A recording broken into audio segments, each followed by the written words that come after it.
Posso? Muito bom dia a todos e a todas que se juntam a nós para o último painel. Good morning to all of you that are with us for this panel on conferences on social economy.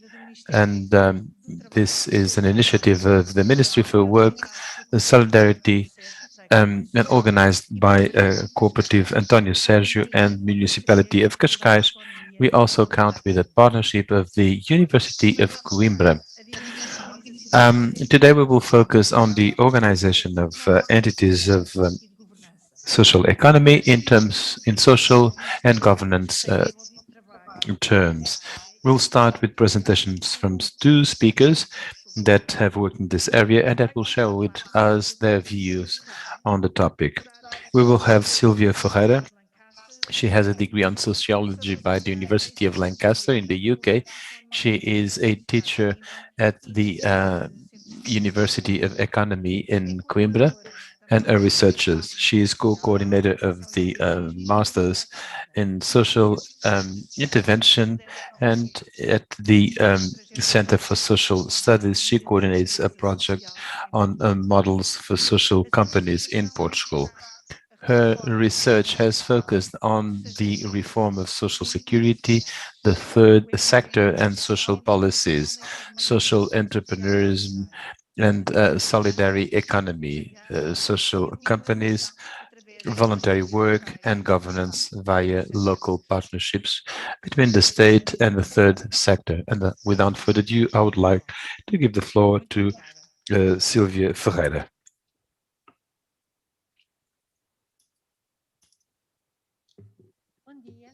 Good morning.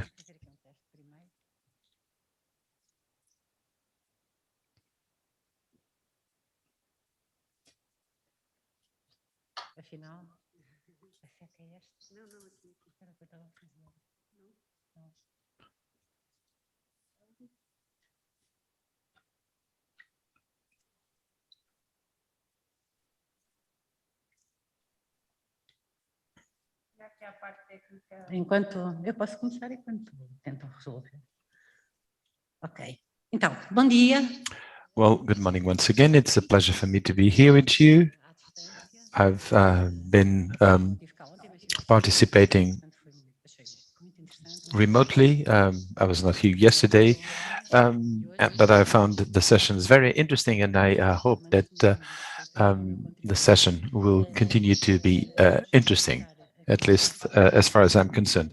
I'd like to thank the invitation that was addressed to me, and it has been very interesting and and stimulating to participate with and to work with the social network of Cascais.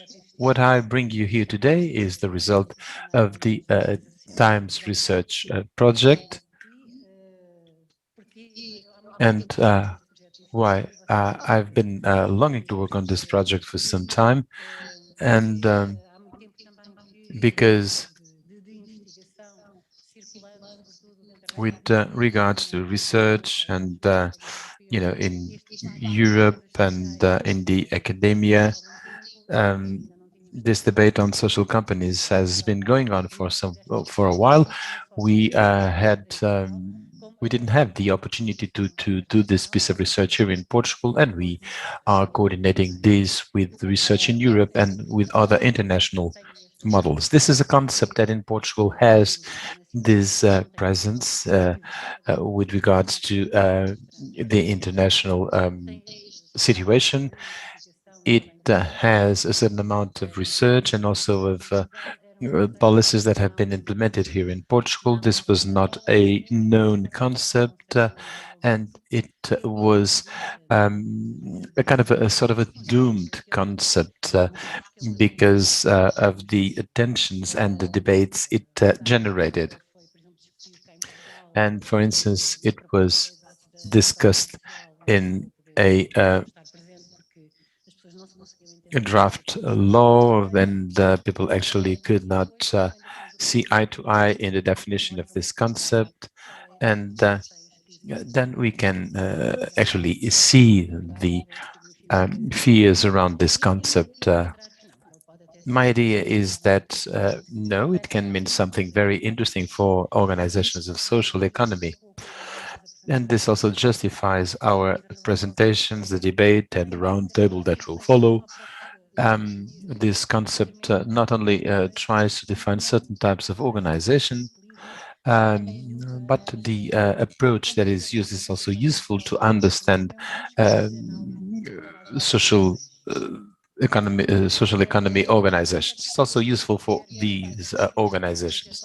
Now, we try to see which were the meanings, trajectories, and features of social companies in Portugal, how they contribute to solutions to the challenges of society, and then to see which would be the institutional framework that could favor the development of social companies here in Portugal. Now, we looked into the studies that had been published on social companies. The first one to be given that status were the CERSI. Then we had other kind of organizations that we rather call them social business. They have been identified as social companies. And the EU, in a report that was in which I also participated, looked into the situation in Portugal and identified a set of social companies that operated here in Portugal, cooperatives or other organizations that are not part of social economy due to their legal status. So we have here a basis to actually see what is a social company here in Portugal. We also looked into the literature and the bibliography and the legal analysis. We tried to identify a trajectory and the different models of social companies. We looked into what happened after the Carnation Revolution in 1975, and we decided to look into IPSS and that kind of collaboration between these companies and the state, and the type of uh, relationship, namely the idea that they should support, they and the users should support part of the cost of services. At a certain point in time, we had companies that were very much connected to employment policies. They still exist, for instance, in the Azores, and then local development organizations. And then at another point, when we start to speak about solidarity economy, this is very much connected to projects that were highly influenced by European funds, in the area of the fight against poverty, and other types of organizations that started to emerge and that identify with the concept of solidarity economy as an opposition to the standard, let's call it this way, economy. And then the concepts of social innovation in the 2010s, the different regulations and financial frameworks, European financial frameworks also contribute to determine, to fine-tune this concept. An analysis of this European framework of all this is the idea that the social companies result from the evolution of a certain type of organizations that more framed within these three pillars that correspond to interest, the general interest that the state usually represents, and organizations that are very close to general interest. And here also because companies that promote integration via work were also operating in the structure of NGOs.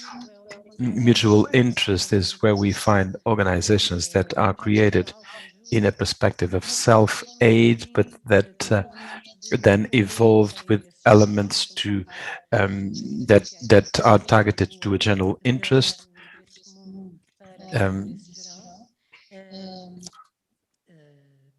That's the case of social cooperatives, for instance, that evolve from mutual interest to general interest, other publics, besides those that originated them.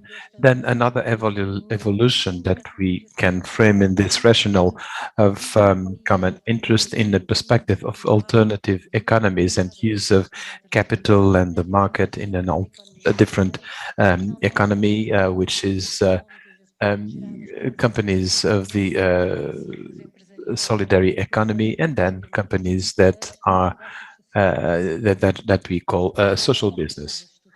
We did several case studies, and here they are.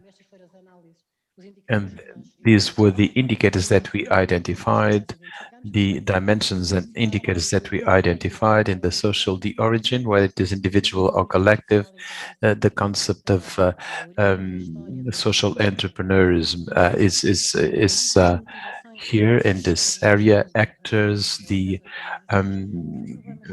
issues that were at the origin of these situations, what kind of social problems they actually tackled, the target audience, the services, assets and services produced, namely activities and projects, and social innovation. With regards to the economic dimension, the assets, annual income, net result, the structure of the income, considering rents, also revenue from members, the cooperation agreements, subsidies, the distribution of the profits, whether they have profits or not, which are the rules, and the composition of the labor force. With regards to governance, we looked into the structure of property, who are the members, who are the owners, elements regarding democracy and participation, the formal and informal bodies, with regards to the participation, the definition of the different roles and other ways of participation that could exist in the members of this area and in the community. We sometimes find sociocracy as a strategy for decision making, participation in local politics and the way these influence local policies, local politics, sorry.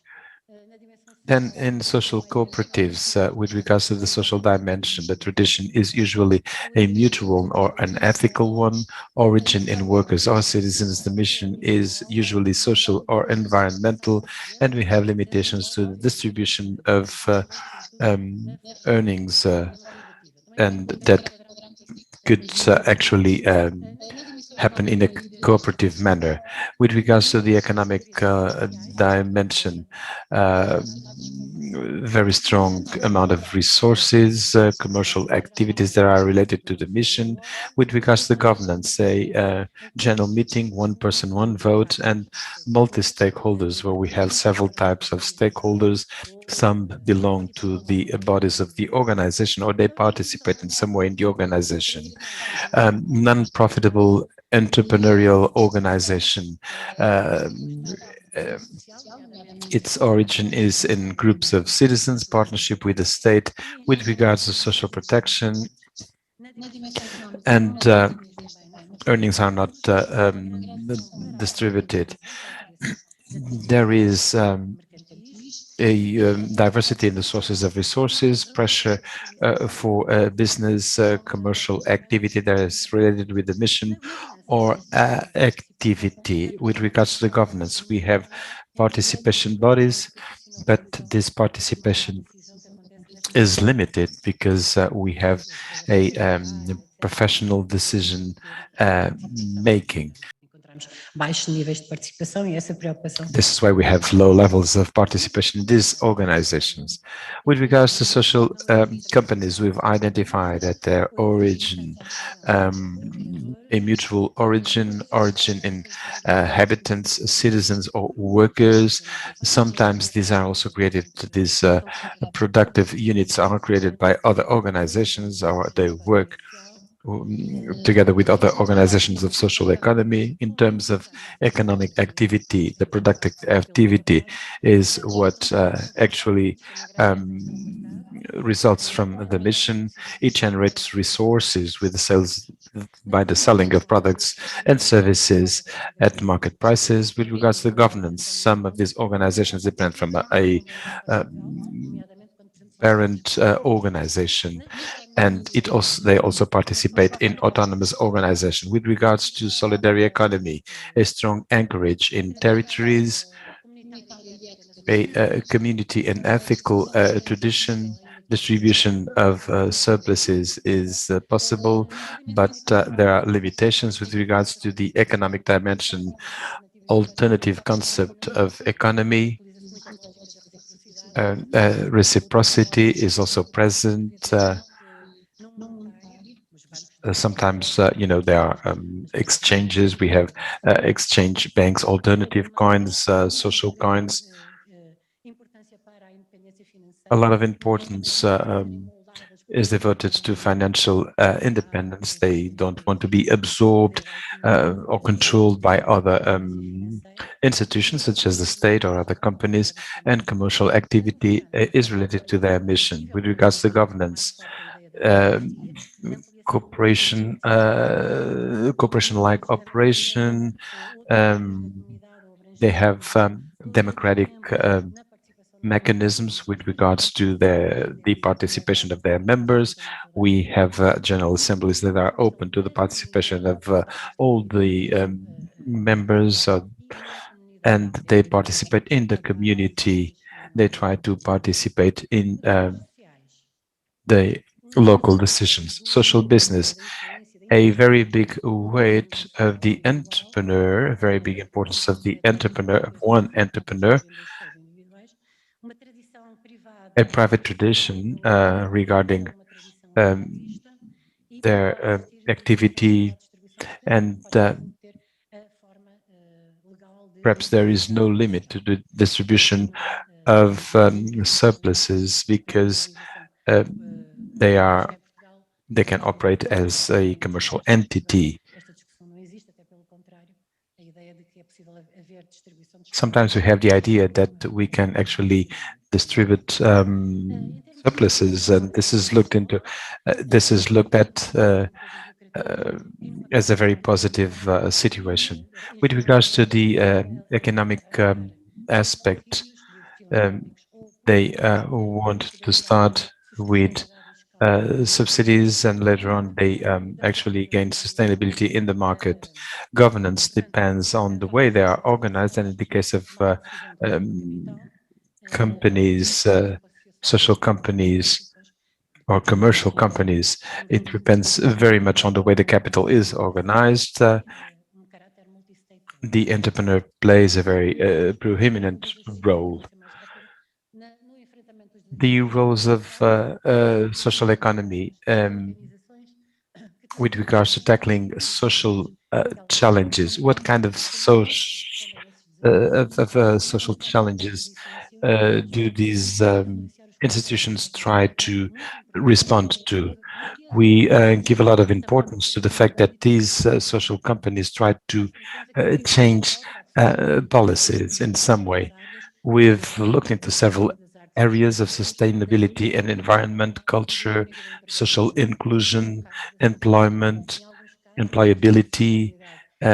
This here is a list regarding sustainability and environment.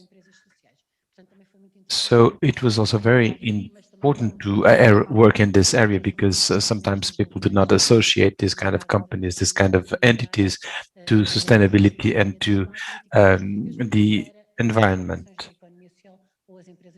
In this, the legislation is for everybody, and there is quite a bit of unevenness when you compare small entities with big entities. So we have lots of problems here, territories of low density, pollution, models of production, vulnerability created by global distribution chains.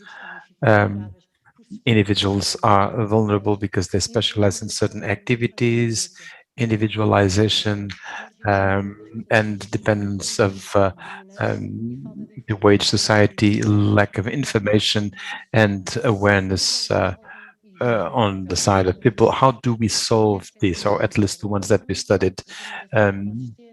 Interdependence between social and economic and political aspects, regeneration of ecosystems, capacity building, reuse of resources, decentralized solutions, mobilization of self-organization and of people in the community, research and social inclusion. And I would like to conclude by saying that what is important in this project is that it brings the contributions of the European tradition. There are lots of similar things, with regards to the welfare state in Europe. So it's very important to see that what we found here in Portugal is similar to what happened in Western Europe. Codependence between the organization and institutional aspects, a plural vision of models of social company that tend to be accepted as ideal, contributions of the approach to value the role of social companies in social challenges, and it allows to identify practices that are more plural within the economy and to value the political dimension of social companies. And this is, unfortunately, the aspect that we neglect the most by organizations, both internally and externally. These reflect less, and people tend to think less about internal and external governance structures. Thank you very much for your attention.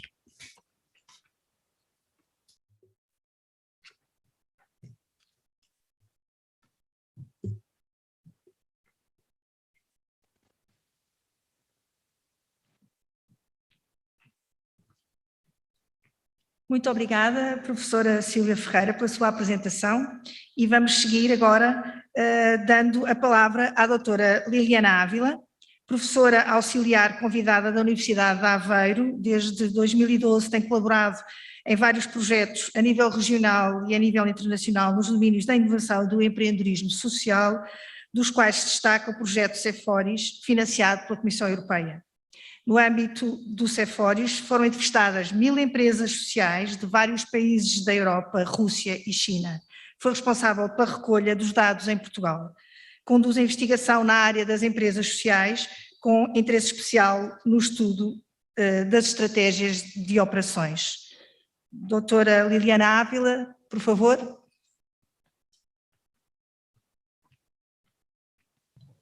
Bom dia a todos. Gostaria de começar por agradecer o convite da Câmara Municipal de Cascais e da CASES para participar nestas conferências. Também cumprimentar os meus colegas de painel, a professora Silvia Ferreira e os representantes das organizações sociais, da Rede Social de Cascais. Alguns deles eu tive a oportunidade de entrevistar há uns anos atrás, embora por telefone. E também queria cumprimentar a audiência aí no auditório e também aqueles que nos acompanham via streaming. Eu peguei no mote deste painel, não é? Da pergunta, afinal, o que é que são as organizações e empresas sociais, e com base naquilo que foi a minha experiência do projeto CEFORIS e depois alguma análise dos dados que eu fiz posteriormente, vou então tentar dar-vos uma ideia de quais foram os contributos e que continuam a ser os contributos deste projeto para o estudo das empresas sociais em Portugal e de que forma então é que no estudo foram abordados estes aspectos económicos, sociais e de governança deste tipo de organizações.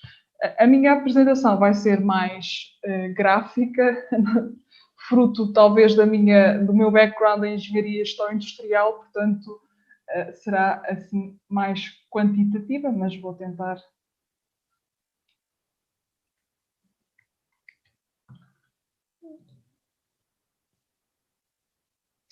Não estou a conseguir. Ok. Portanto, o Ceforis, para quem não... Ceforis, for those of you who never heard about this project, is one of the most important interviews project, which were supported by European funds. And the objective of the project was to go beyond 2017, providing follow-up to these companies, trying to understand their developments, their evolution, and the integration of new countries. In 2015, 1,000 social companies from 7 European countries, Russia and China, were interviewed. And at that time in Portugal, the directors of 111 companies were interviewed. This panel is developing constantly, and 5 years later, the project team is getting a new approach to the social companies that were interviewed 5 years ago, and we have some results already from this new wave of interviews in Germany and the United Kingdom. There is also the intention of doing it in Portugal, and other countries have been included, namely Brazil. At the time, the long questionnaire was translated into Portuguese, and so we are now applying it to Brazil since we have a common language.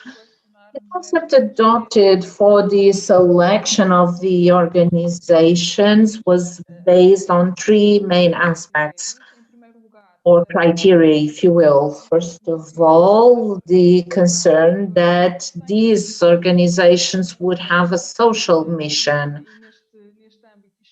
And within this scope, we excluded those that had market objectives with projects in terms of social responsibility. If this was not clear in their mission statement, they would not be included in our sample.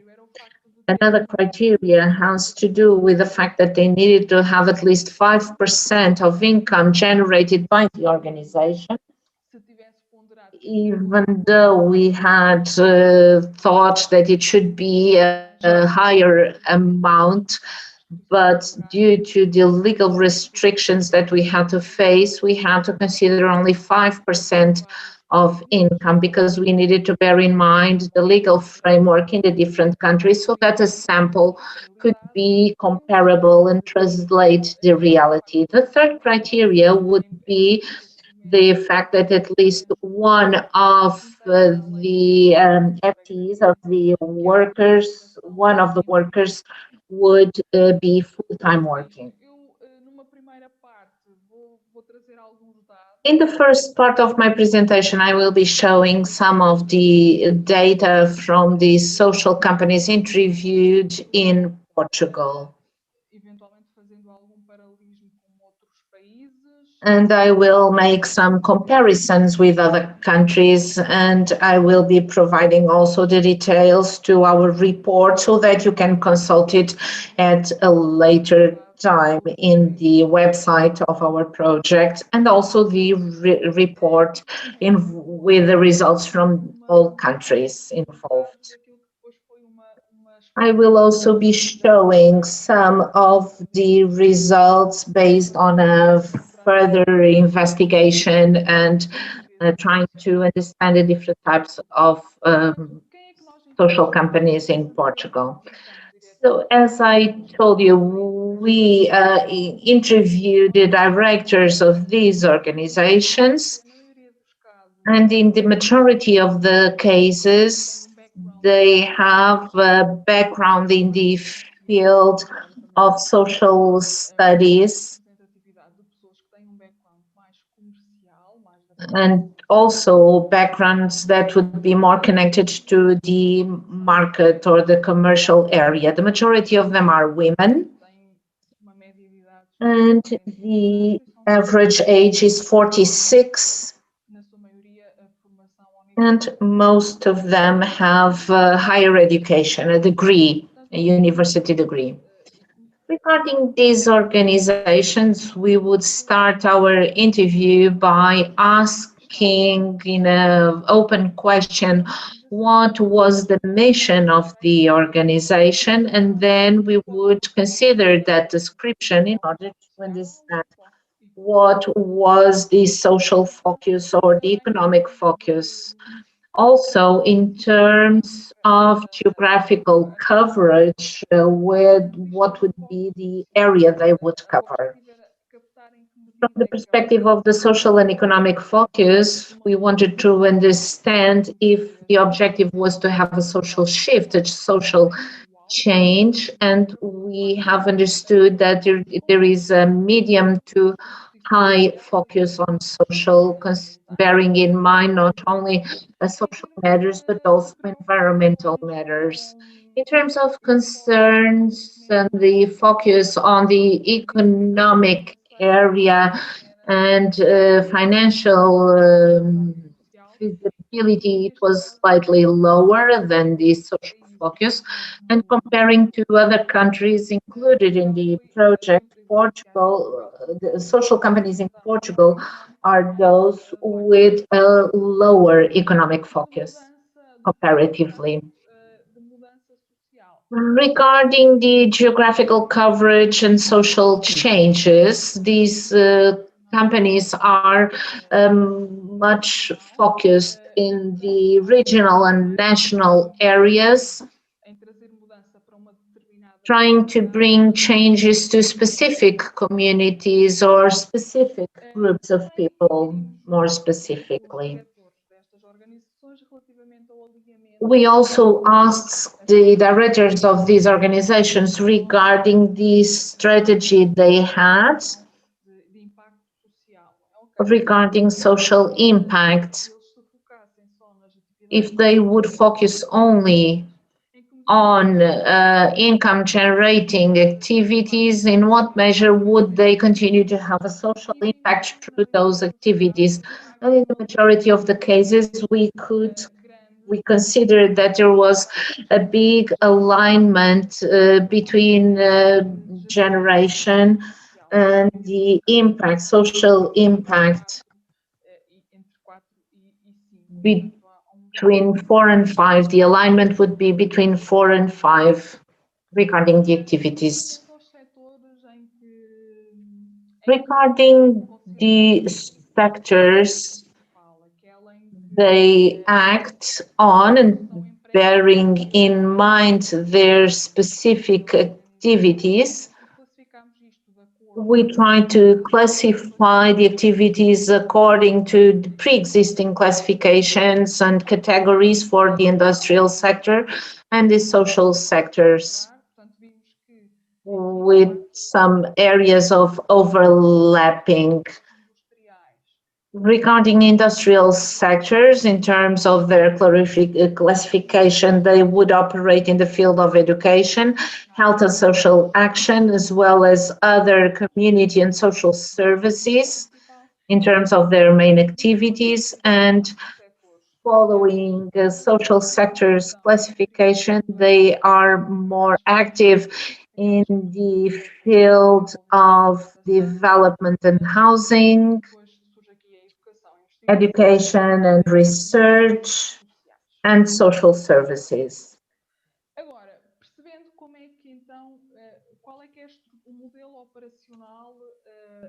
Now, in order of the operational model of the main activities developed by these companies, we tried to understand what happened. And in the majority of the cases, they have a model based on fees with the generation of income through this principal or main activity, and it can also be complemented with cross subsidies model. meaning that these organizations can receive subsidies or grants that allow for the activity to be maintained, while simultaneously the beneficiary can pay, even if it is a lower fare, a lower fee for the provided services. So if we add up all these values, you see that it's not 100%, meaning that there is an overlapping of the different models. These two are the main fee model and cross subsidies model. And this is in line with the liquidity they have. In 50% of the cases, fees and sales represent 50% and subsidies 34.5%. And the other income sources are not as representative, as you can see from the graph. As for the legal status of these companies, about 32% of them are a so-called IPSS, a private social solidarity institution, as Professor Sylvia just mentioned in her presentation, assuming that these are the form that is closer, or the statute that is closer to the concept of social company. Then we also have associations and cooperatives as main forms of organization.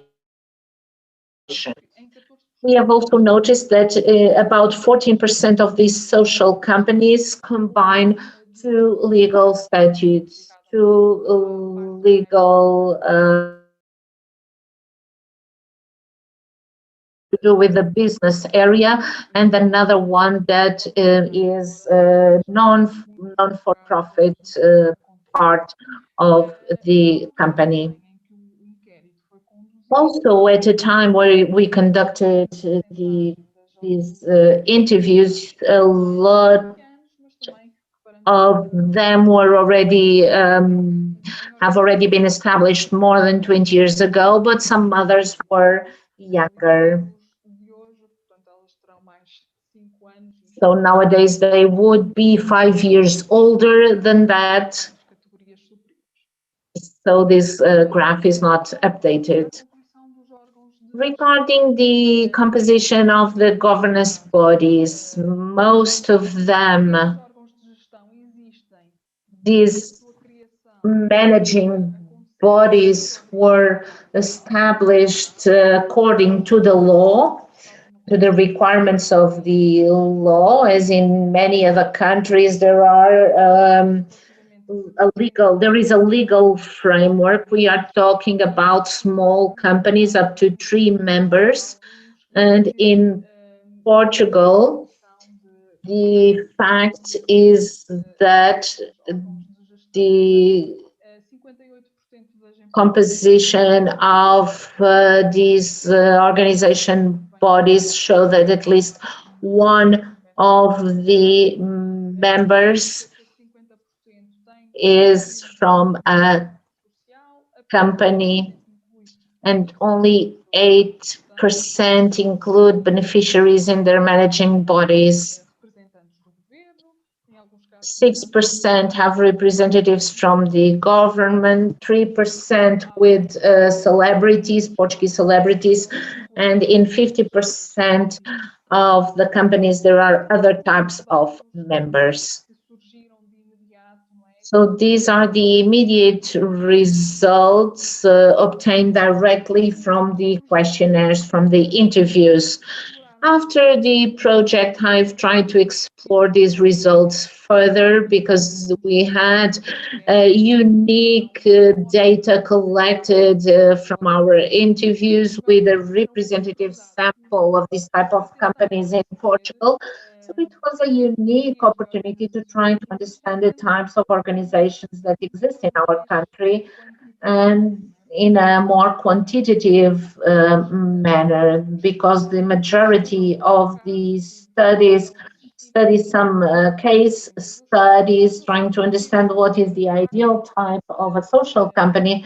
But what I intended to understand here, and based on the interviews, would be to understand if they could be grouped in different categories, in different fields with a more quantitative analysis. So I took the concept of organizational identity as a starting point because social companies and these hybrid forms of organizations are described usually as being in a spectrum with more traditional profit-making entities on the one hand and the non-profit making more traditional types on the other hand. And throughout this spectrum, there is a group of entities that can have hybrid forms, adopt hybrid forms, and be included in different areas, in different organizations. So bearing in mind this concept of organizational identity, and based on the replies of the 111 directors, I've tried to understand how would they position their organization based on their own perceptions. So the question would be, who are we? Who is our organization? And I've tried to position them according to the market identity and the social identity. The market identity would be based on the importance they place on the supply of competitive services and products, client service, expertise of the staff, quality of the products and services. Connected to the social identity, there would be other aspects such as the participative decision making, the offer of an inclusive working environment, and the positive impact in the environment. So based on these replies, I was able to build this table for classification with four types that are shown on this matrix, showing that the market identity can be low or high, and the social identity can be low or high. And we find four types of social companies. Here on this cluster number 1, you can see those that have a market identity and a social identity that are both high, so they are called these social businesses with the ideal hybrid form. It would be ideal if these companies could combine these two areas with market identity and a social identity that are high. Then we have these two other clusters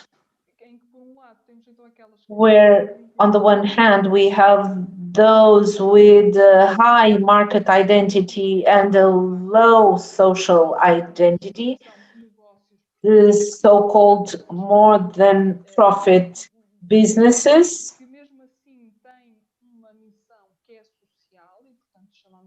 but who have a social mission. So it's more than profit business because they are also concerned with the social aspect.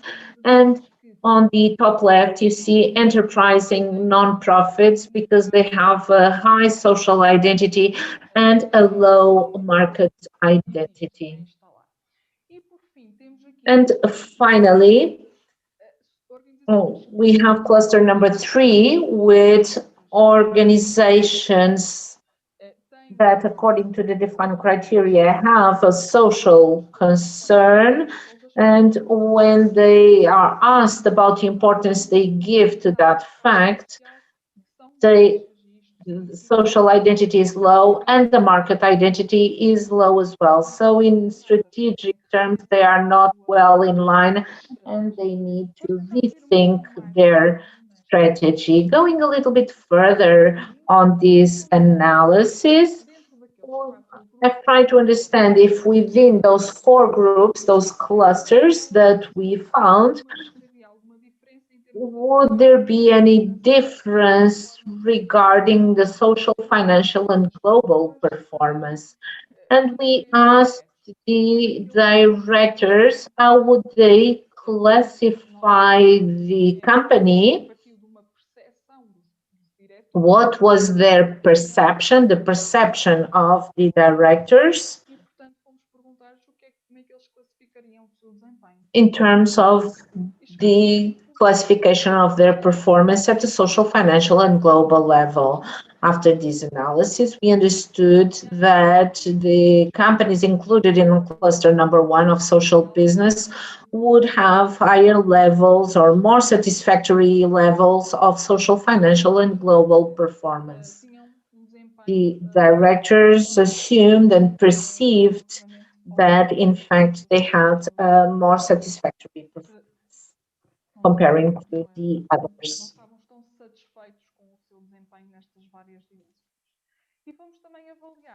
And we have also assessed and evaluated regarding the characteristics of their mission, trying to understand if there was any differences between these groups. We understood that there is a trade-off between geographic coverage and the involvement and participation of the target groups. More specifically, cluster 2 companies, more than profit business with high market identity and a low social identity, have a trend to have wider geographic coverage, but they would have a lower involvement and participation of the target groups. On the other hand, cluster 4 companies with high social identity and a low market identity assume that they involve and participate, and that they have a higher level of involvement and participation of the target groups, but they have a smaller scope in terms of their geographic coverage, because they are closer to the target groups and they are able to involve them in a better way.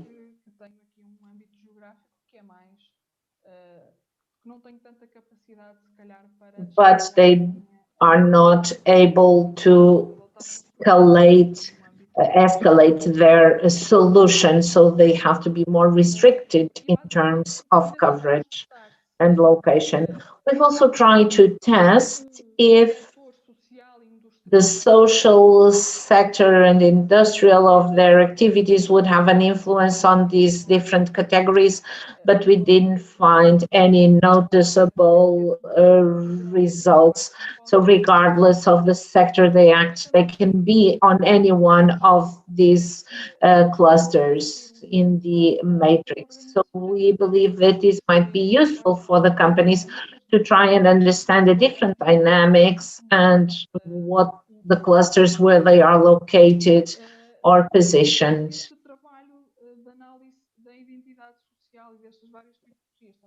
The work carried out was also the basis for further work on the operational strategies of these organizations, but I don't have time to present it today. So maybe in a next opportunity, I'll be able to address this. To conclude my presentation, I'll leave you with the links that you can use to have access to more information on the Cepheids report and the taxonomy article.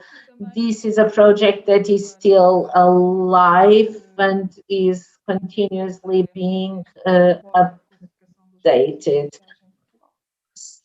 Thank you so much for your attention, and thank you once again for the invitation.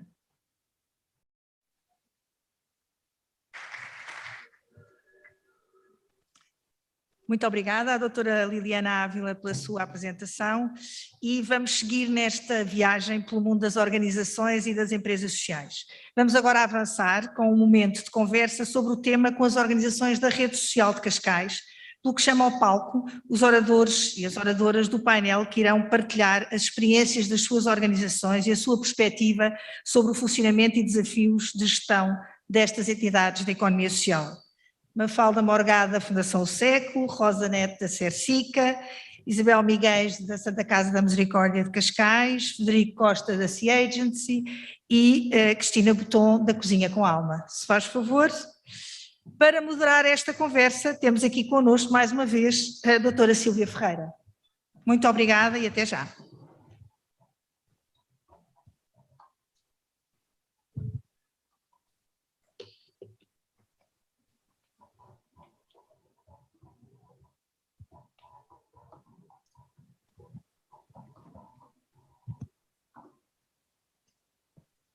Então, bom dia. Vai funcionar, né? Well, good morning. Hello once again. So we wanted in this session to bring together the academic work and your experiences so that we could reflect a little bit on the practices of your organization, and we will want to look into the different dimensions. What we will be doing is two rounds with the questions that we would like to put to all the organizations, and then we will open just 15 minutes for the debate. Please be kind to send us your questions via our platform in YouTube, says the speaker.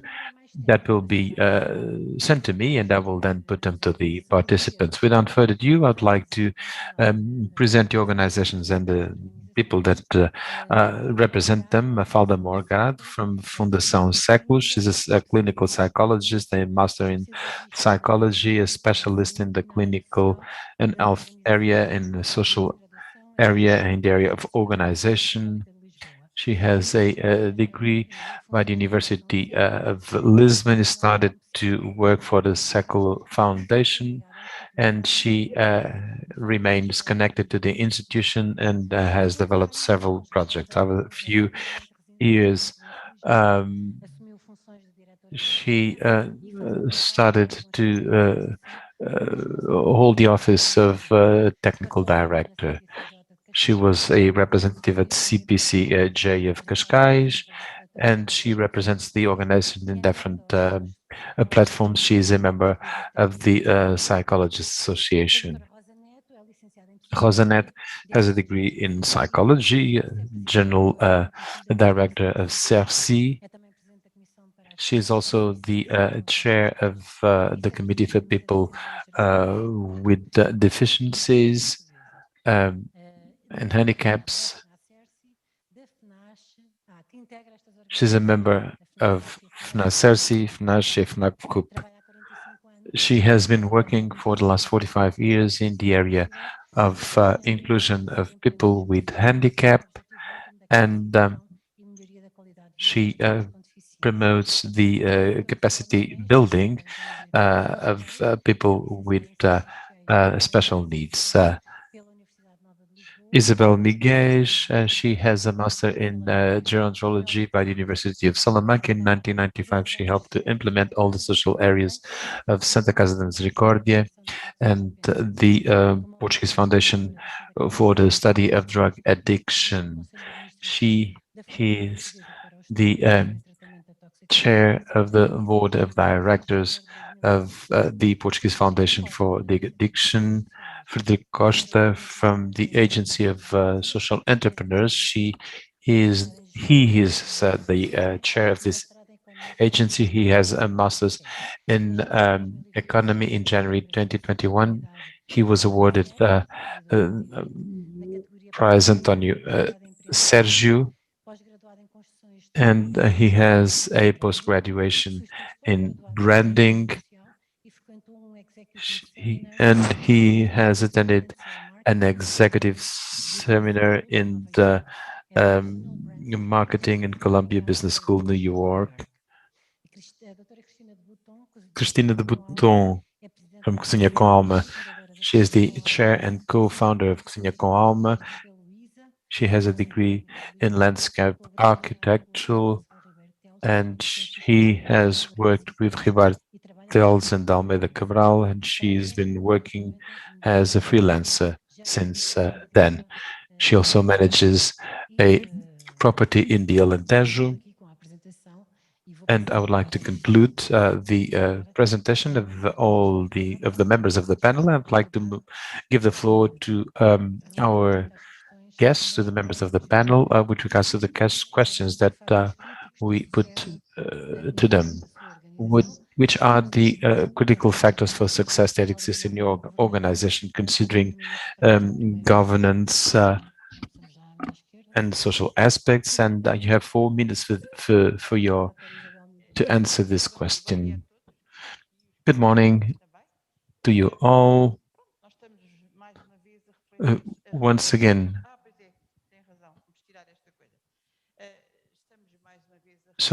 we are reflecting on our organizations,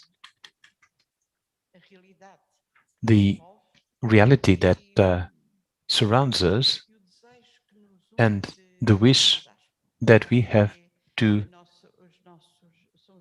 promote change. I mean, I believe that these are our challenges.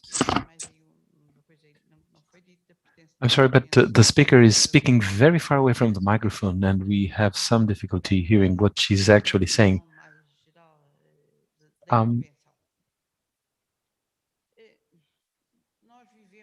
We live in a system that is a rather complicated one.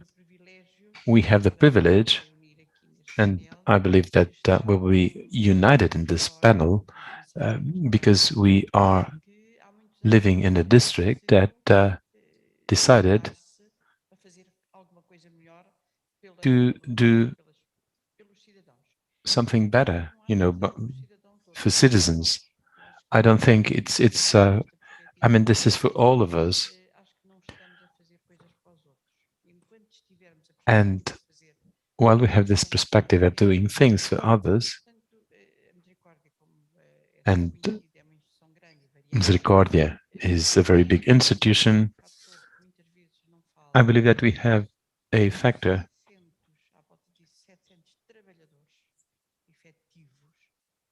we have about 700 permanent workers, all of all races,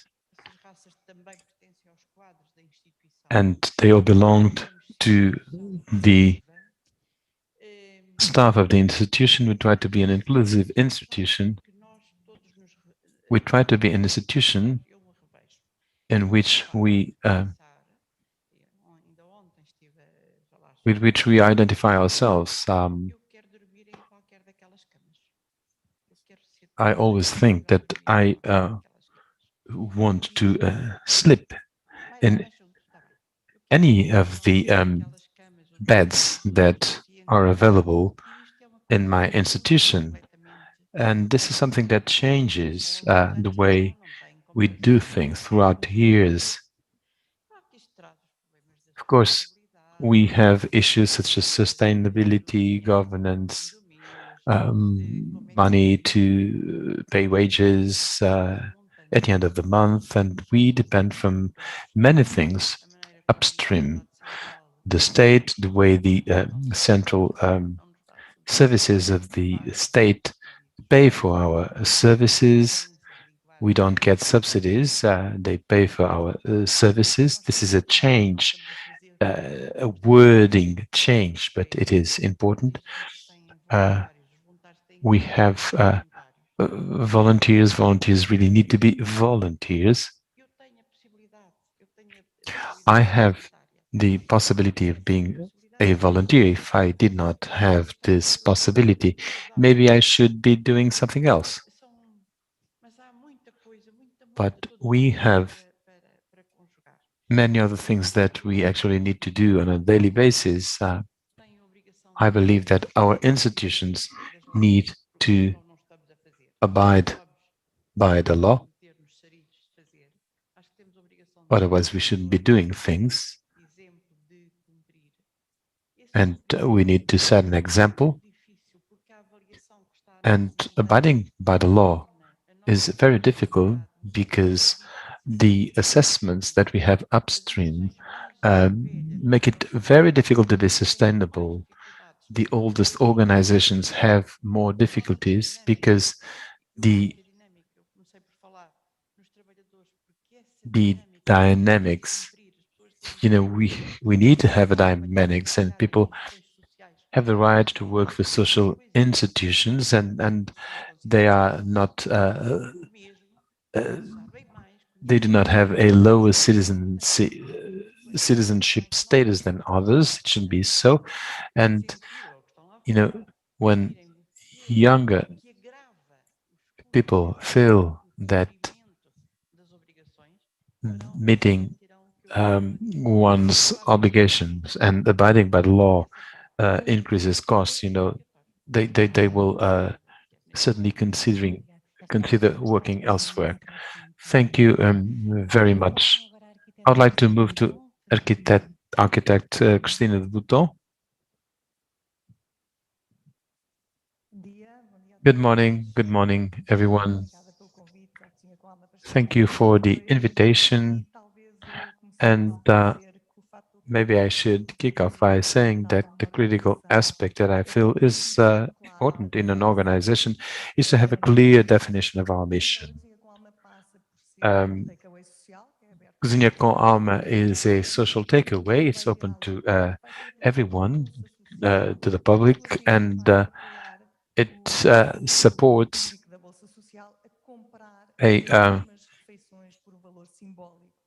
it supports people. They buy their meals by at a symbolic cost, and obviously we want to grant financial independence to families that are supported.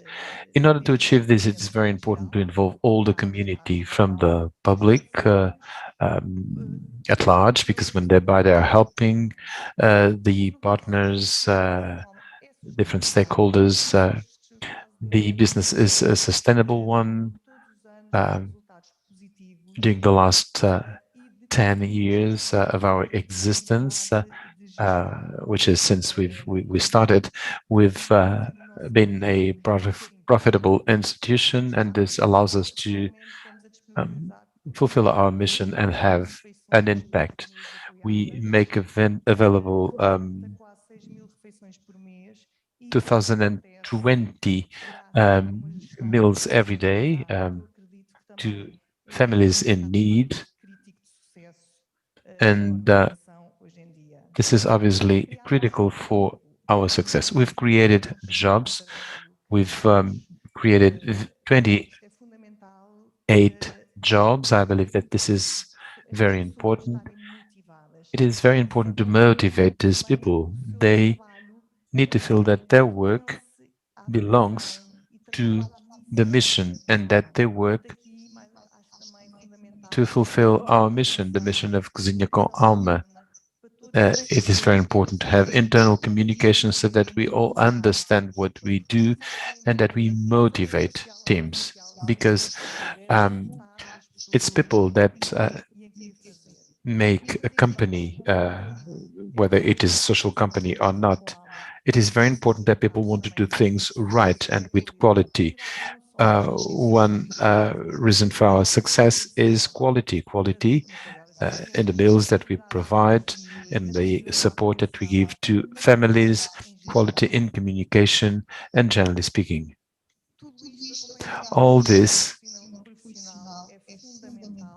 is managed by a professional management, and which is very important to be successful. As Isabel Miguel said, we have the privilege of being involved in an area in Cascais where we have a strong IPSS ecosystem. When we have somebody, coming to us and that we cannot support because they are not eligible, we cannot always ask somebody else to some other institution to support this person, and it's obviously a privilege to be able to count with the support and partnerships of all the Cascais IPSS. Thank you. Thank you very much. It was even less than 4 minutes. Thank you very much. I will now give the floor to Rosanette from CERSIC. Thank you. Good morning, ladies and gentlemen. Thank you very much for the invitation. It is a big pleasure to be here, and I will be as short as possible to telling you the CERSIC story and about their success factors.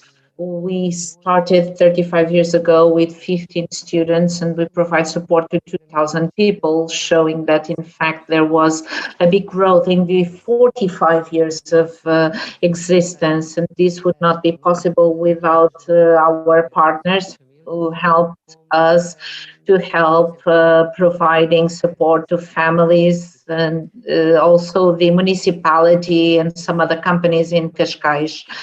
The municipality of Cascais has been a big partner of us because they challenge us for new projects every day or almost, including people with disabilities in the labor market. All plants used here in the municipality of Cascais are produced by the young people that are in our center and try to provide a high level of sustainability. And this is a critical factor for success, a key factor for success, because they help us in providing new solutions where they can be involved, further developing and being more integrated in the community. Today, a new project started by using tiles to cover some areas of the city.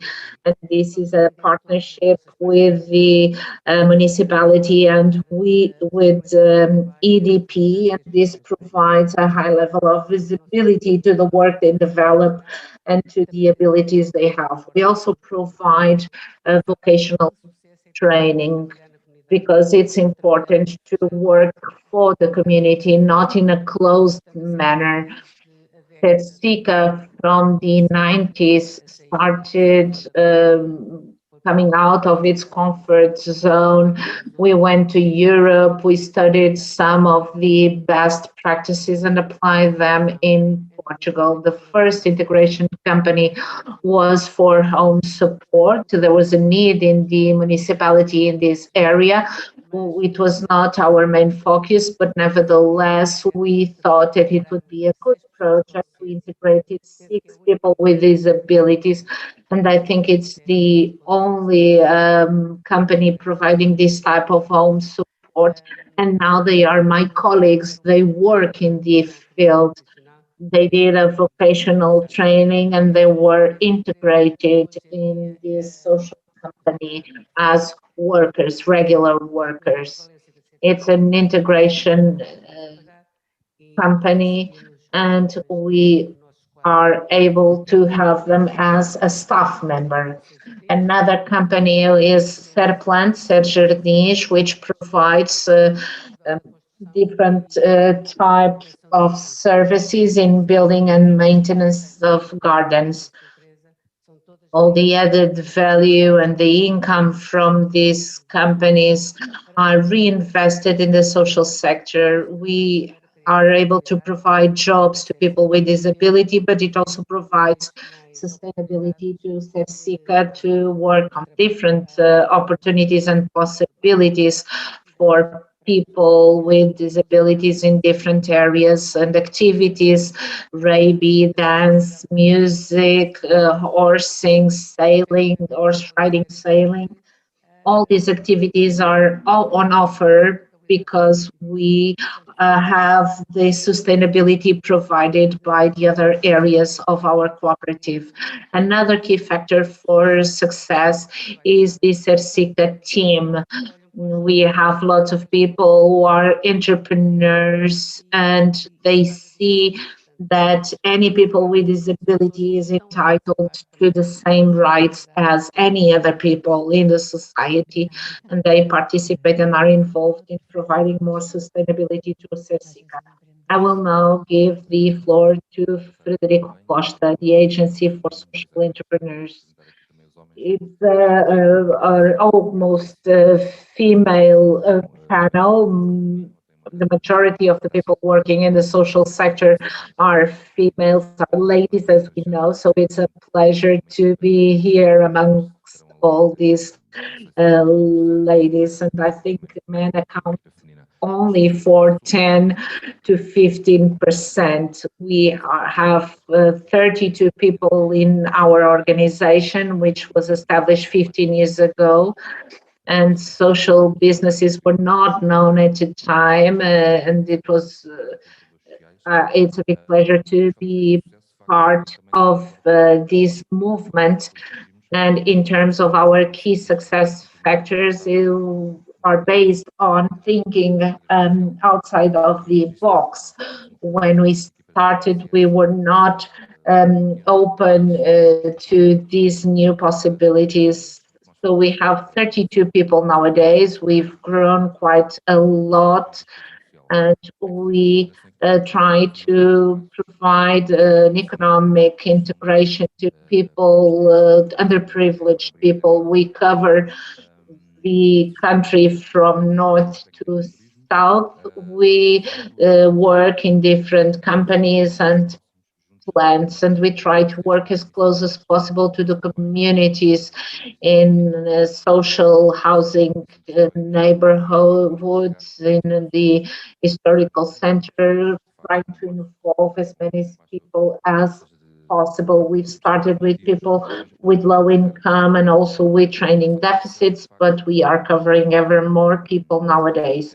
Another key success factor is the existence of a multidisciplinary team coming from different backgrounds, psychologists, social workers, but also financial researchers and developers. And we have a very multifaceted team that works in a network. Networking is extremely important. We work already with 12 municipalities. In the next few months, there will be 17. So reaching all these different areas and territories is extremely important.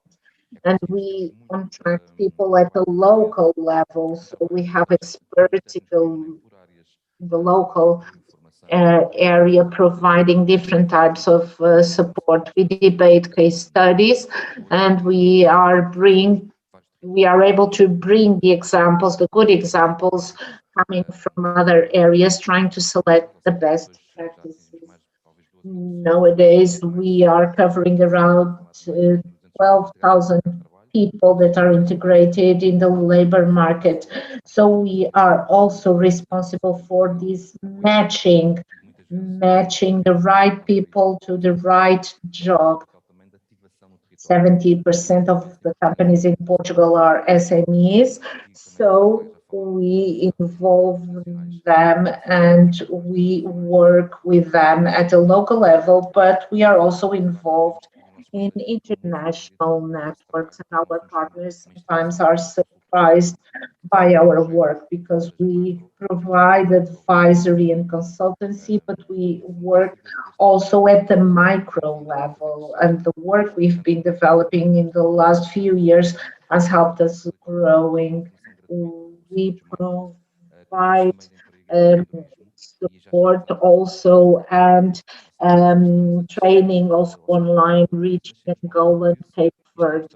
We are growing in this, even in this crisis situation, and we were also born at crisis situations. So we are working now to be acknowledged and recognized by and certified by ISO 9000.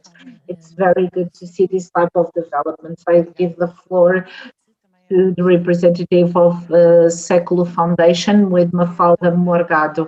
It is a pleasure to be here to tell you about our perspective. The Foundation of Século inherited the child colony that provides help and support to children and young people in a vulnerable situation, que vão desde a área da educação, providing different types of proposals. We now have some shelters and a center for family support, and we provide also support, house support and meals. There is other areas of businesses. There are other business areas where we work and we make the most out of our resources. And by using our kitchen and our laundry, we are able to provide support to many families, providing high quality services to people underprivileged. In terms of the critical factors for success, first and foremost are people. All these organizations are made by the people that work in the organizations.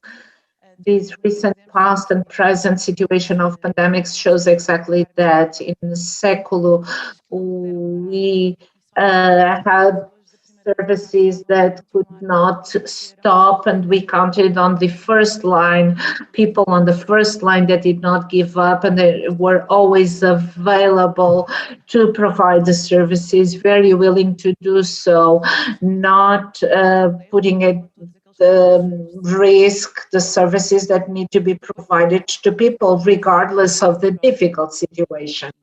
Secondly, rigorous and transparent management, because the scarce resources that we have in IPSS need to be very carefully managed. And finally, partnerships, being open to the exterior, to other organizations, making possible for partnerships and networking to emerge, so that we are able to work together, try to find new partnerships to continue to provide our services.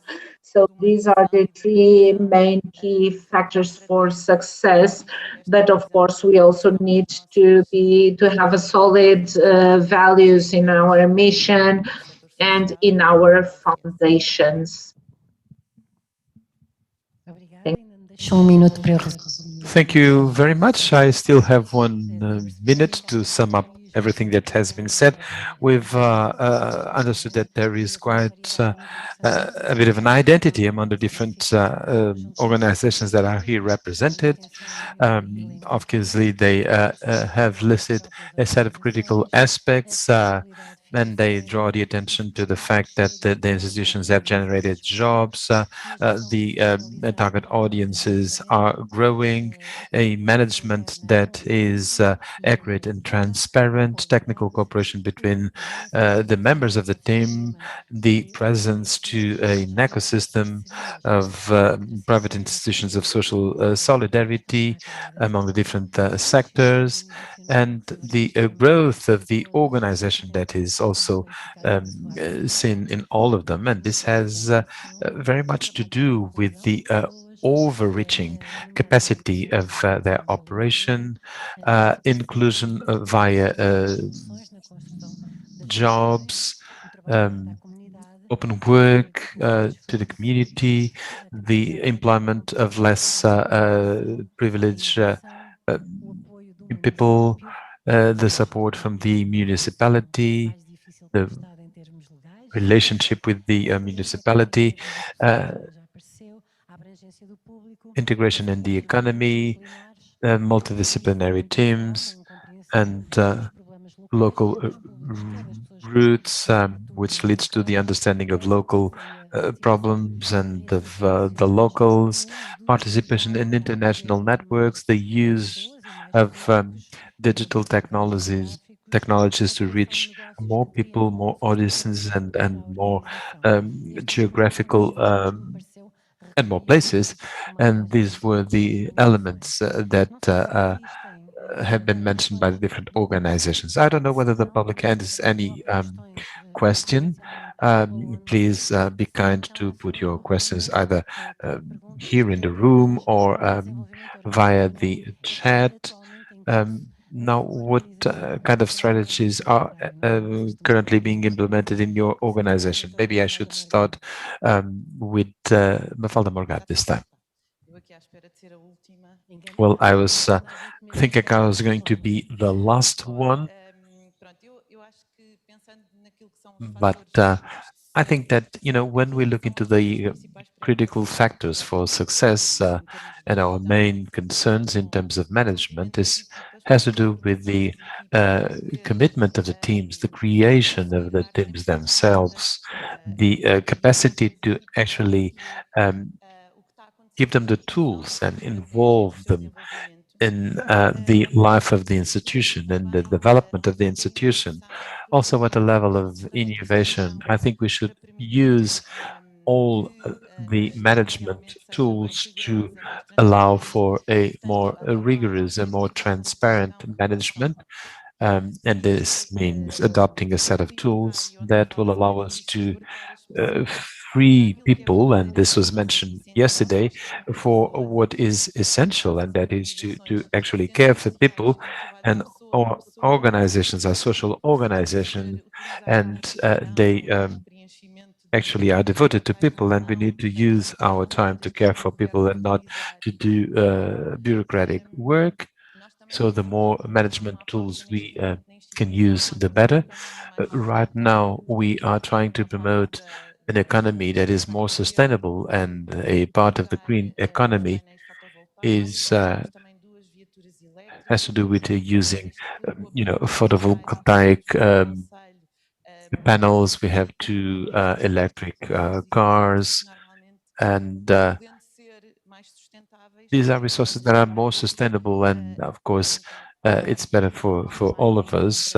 It has an impact in the institution and also in the community. One of our business areas, one of our sustainability areas was tourism, and with the pandemic,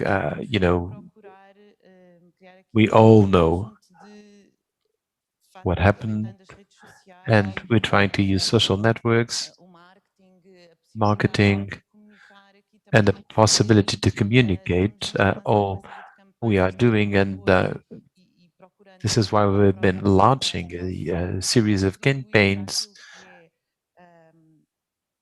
and we're trying to get the community involved in our mission. Therefore, we have established partnerships. In fact, we have a municipality that supports institutions a lot, and we have a network of social institutes, and via collaboration, we will all be strong, and we will be able to use all the synergies that we have. So these are the main aspects I would highlight as being fundamental and that we are working on. Thank you very much. Now I'll give the floor to Frederico Costa. Well, I'll start by saying that vis-à-vis this issue, organizational models may I just interrupt? The air conditioning, at least here, is making it very difficult for us to listen, to actually hear each other. May I resume? Sure.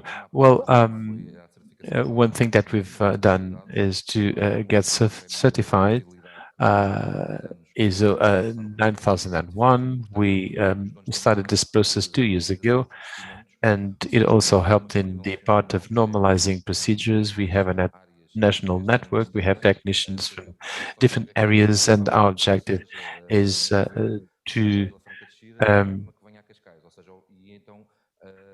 have the same standards all over the country. So we've decided to promote, the improvement of procedures. We have an online base database. This is a database that allows us to actually work either nationally or internationally the impact of our work is also the records that we create. So we have professionalized. We've also have 2 Fab Labs. We have 2 manufacturing reports, labs rather, and we have incubators. We have different responses. Sometimes we need to articulate. In this last year, based on the digital network, we've been implementing an interconnection between the different responses. Because sometimes an entrepreneur visits the Fab Lab, produces his product, and we have several responses to different situations. We try to use different channels that are available, and if the entrepreneur does not understand the chain of response that we provide, we felt that there was something lacking there. So we also hold meetings, and we have coordinators in different areas, and organized according to theme areas. We have weekly meetings. We are implementing meetings among the different territories so that we share our successes and all we are doing with others. The idea is to use a network. So this means to work in a network. We know that we work in a sector that needs to be resilient. Innovation can be of an incremental nature. We can provide small improvements. The issue that was mentioned by my colleagues, sometimes, there are lots of bureaucratical work involved, and the technicians need to be focused on people. We need to make things more agile. We need to facilitate situations so that we may provide a better response to situations. With regards to protocols, we need to be to adapt ourselves to those. We had a protocol with a group in the Algarve that we then extended to the whole of the country. We also signed a protocol with the Jardim Martins group. We have a procurement central to reduce our costs, and we try to include in the value chain the small suppliers also to bring, to actually have a quality aspect that is positive for us. Thank you very much. I'll give the floor to Rosanette now.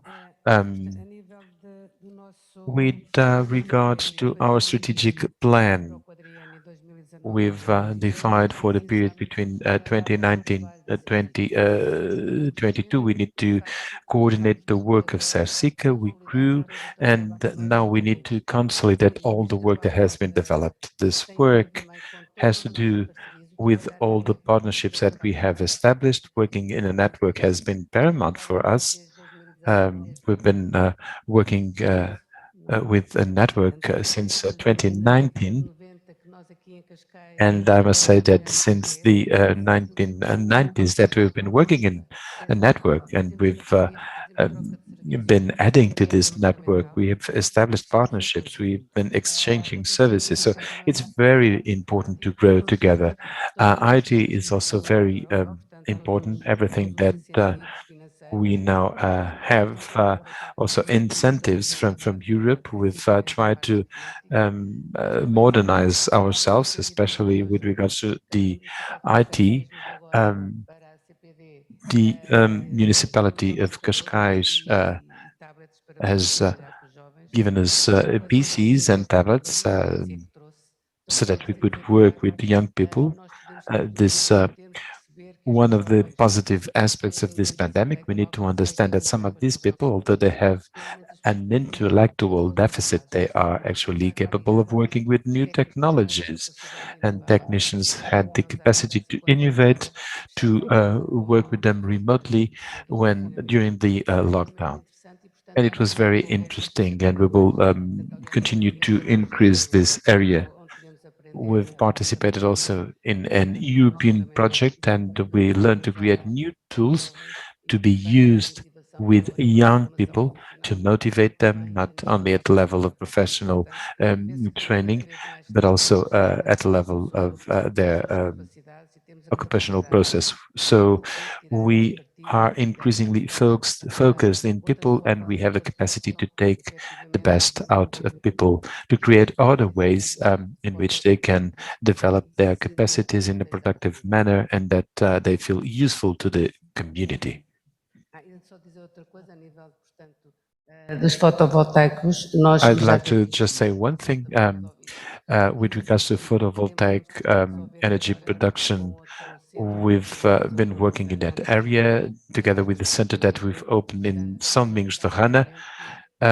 We will try to provide our buildings with those panels so that we may contribute to a more sustainable environment.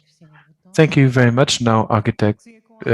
É uma IPSS e, como tal, tem os seus diferentes órgãos.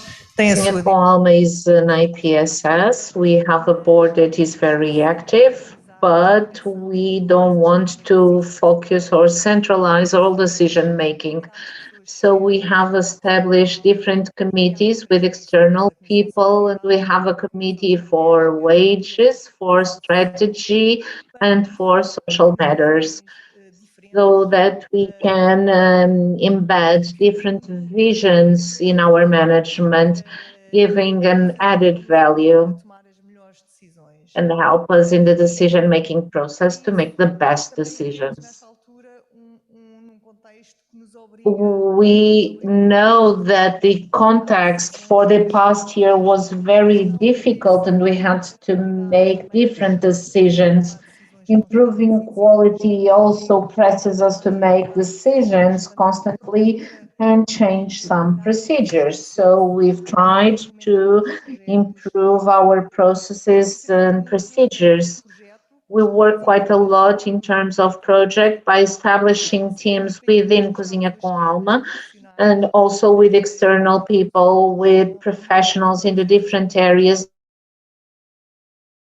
that allow us in the leadership of the teams to bring an added value.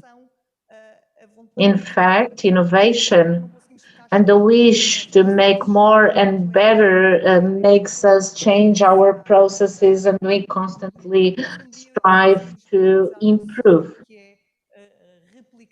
so that we are able to replicate Cozinha com Alma in different areas. And we always strive to make more and better. Also very important is the empowerment of the company, or the entire team, including the 100 volunteers that we have working with us. In this pandemic year, we have to reduce the number of volunteers, but nevertheless, we want to provide uniformity and with our mentors and coaches so that the approach is similar and it's the same to provide high quality services.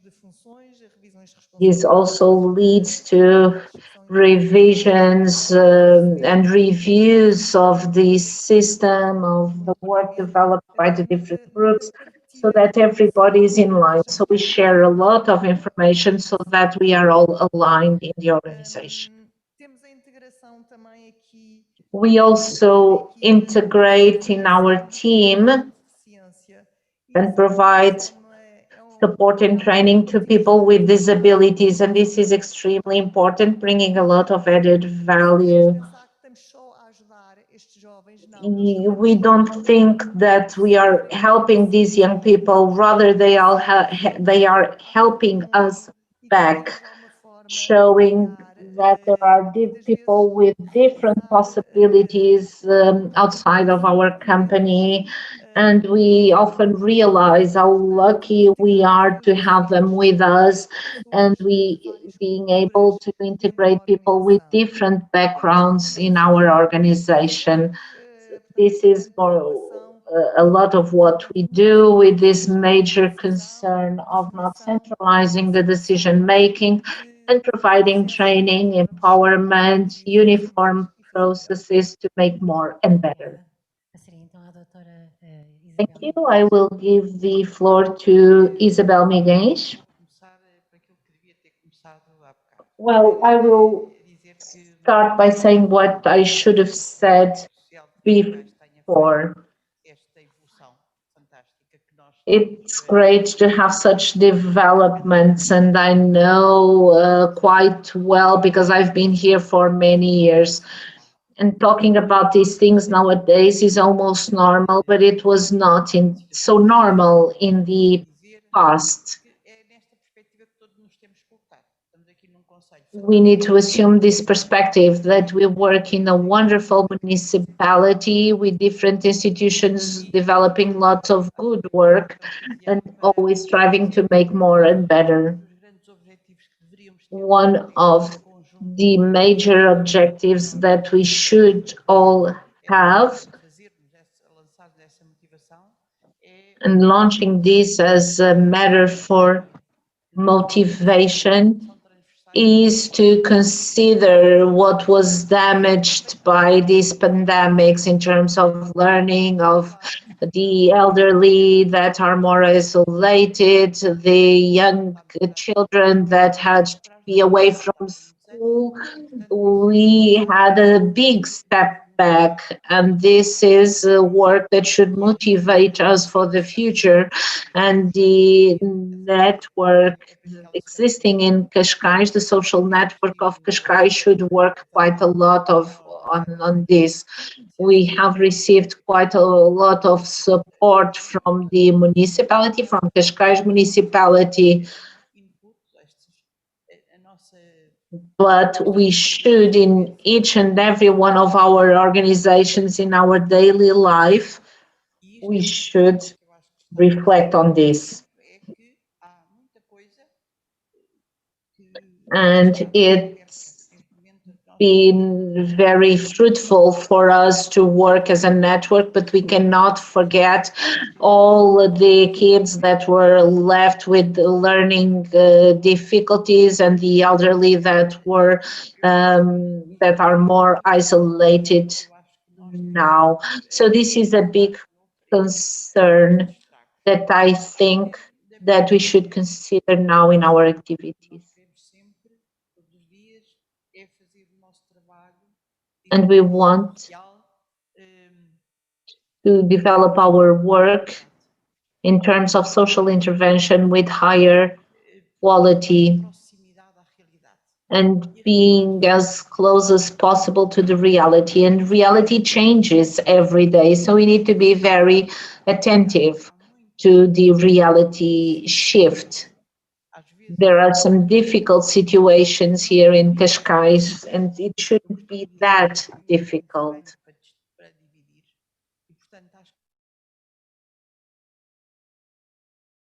A chicken to share, we should do more and better, as I usually say.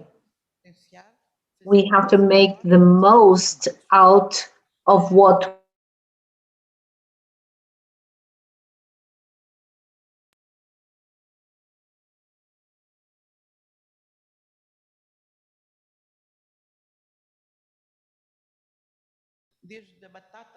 and here we have to be experts on everything. But we have people from different backgrounds that can help us in finding the best response. And but we are very demanding nowadays from our staff as well. They have to know everything, that they have to cover all areas.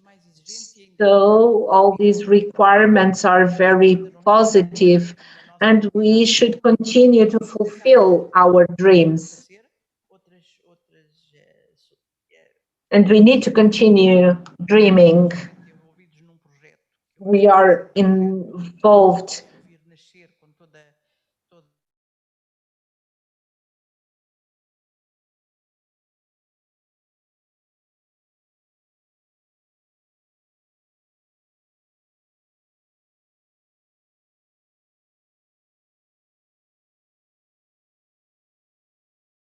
Cascais. And if we will be able to make it happen, it will be a lifetime project that is going to bring together lots of specialties. And we are going to give more dignity to these people. This is a big dream that we have, and I truly believe it's possible. And the institutions need to base their work on this willpower. We will do this. We will be able to succeed. And this is based on our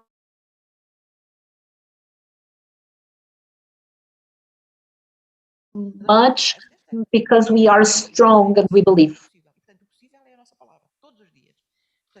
And believing and making it happen are our buzzwords in our daily work.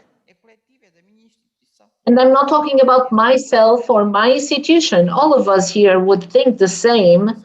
And institutions are based on our belief in our willpower, in believing that we will succeed. And this is an absolute truth that we share, and it's something that goes beyond mathematics. You just have to believe and trust.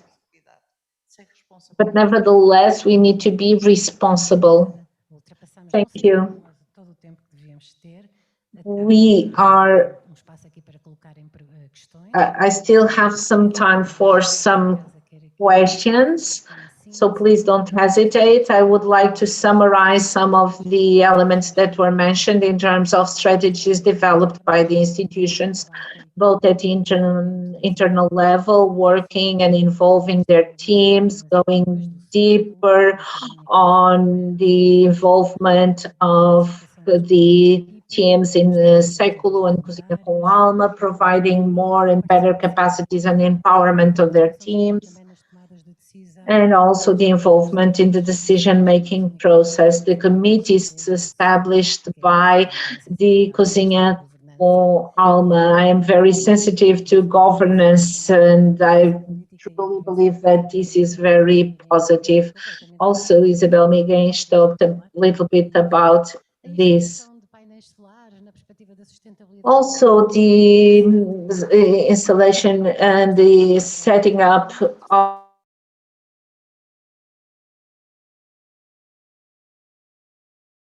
example, the establishment of networks in terms of IT, for example, to promote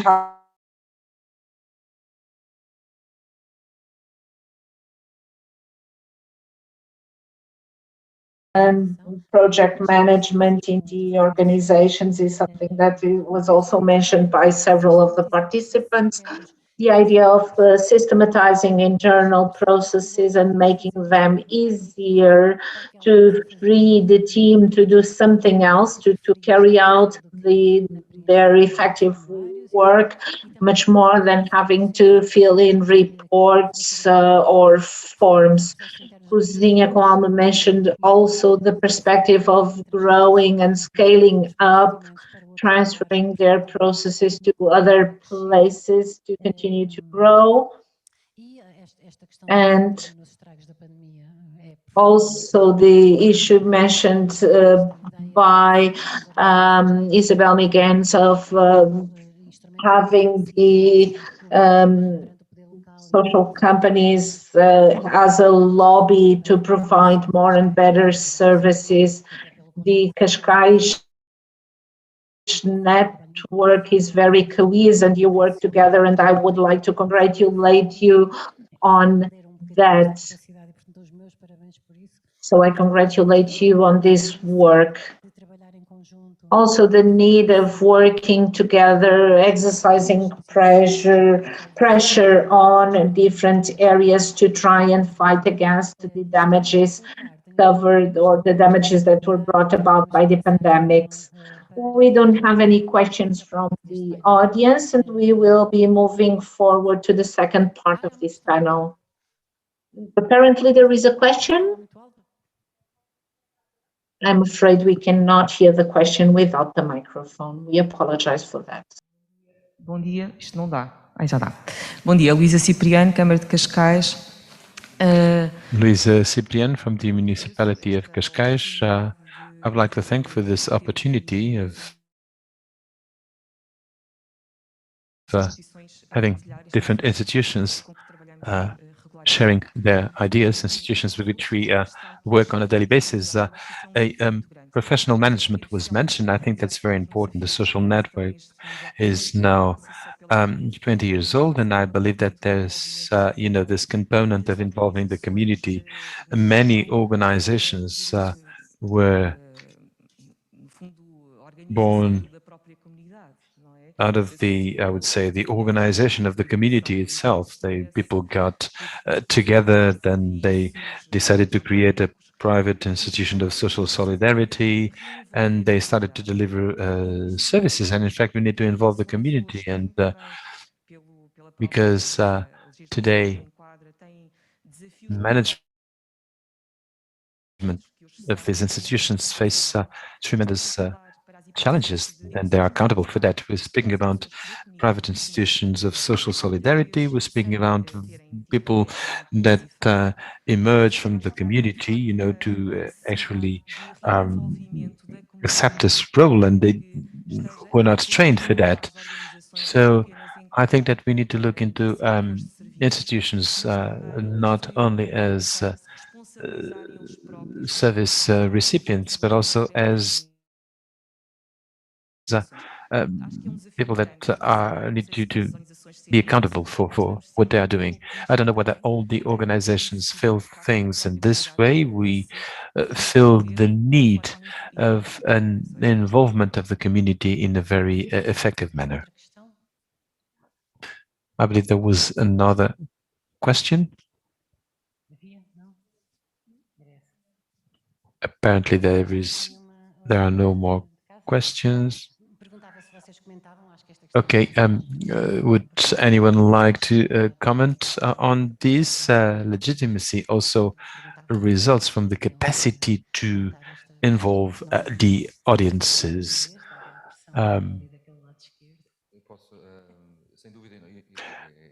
Well, a social organization has the people it serves as their clients. In fact, they are the objective of our intervention, of our action, and I feel this very much, even at national level. When we are present at national level, we feel the problems, and then these problems are kind of overarching. And we understand, for instance, that a neighborhood here in Cascais has similar problems to areas in the innermost locations of our country. Sometimes we see that there is a sort of an exclusion, and that this is why we started to deliver employment courses, and sometimes we bring together two factories, one by the coast and another one in an innermost region, and we try to listen to what the community has to say. We get municipalities from different territories to involved so that we have a better feedback from the community.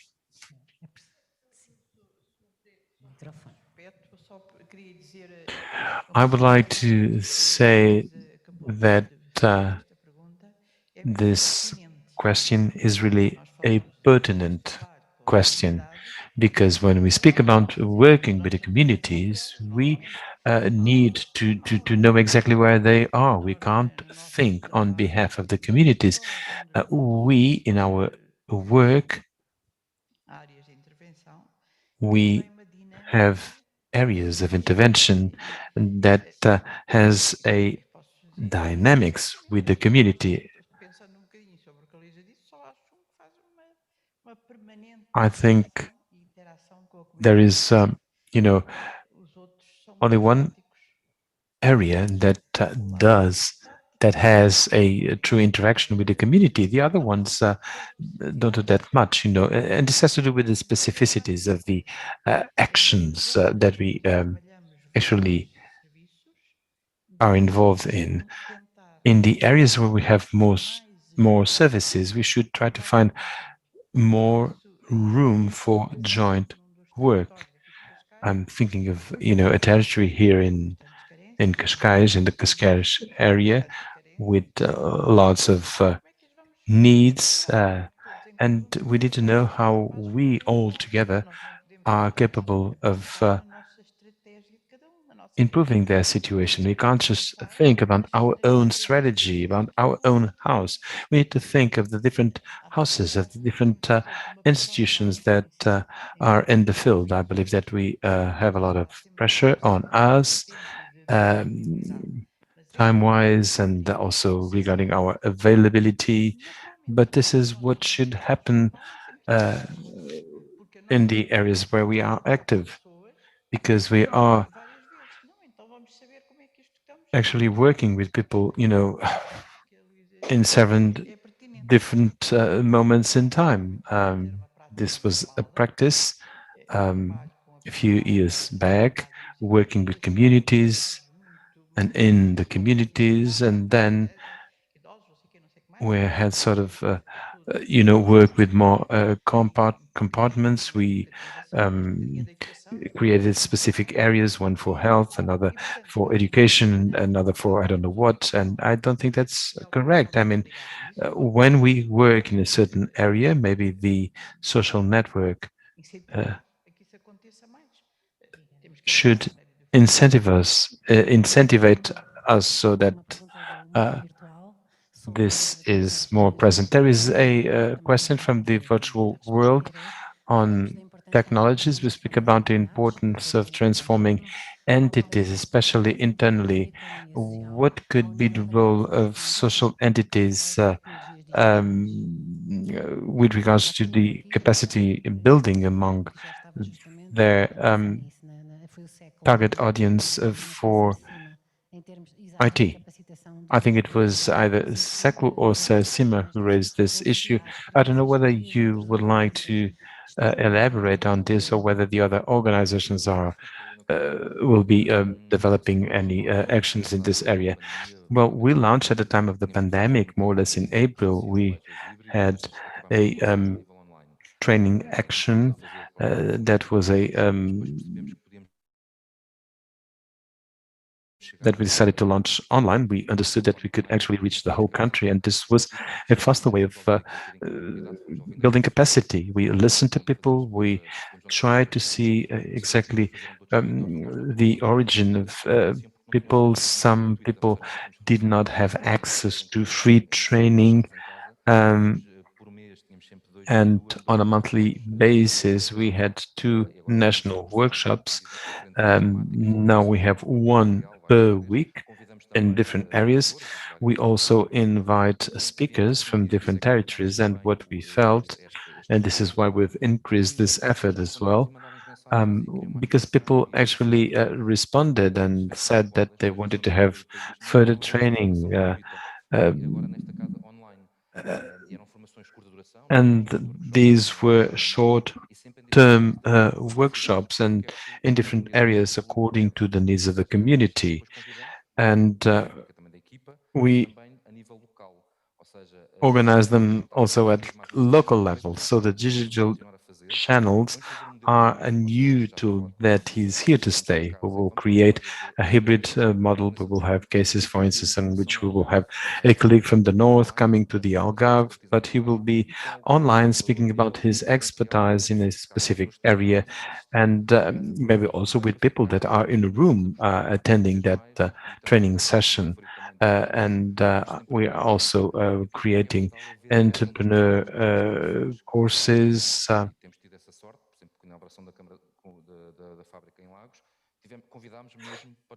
And we've invited different people, you know, to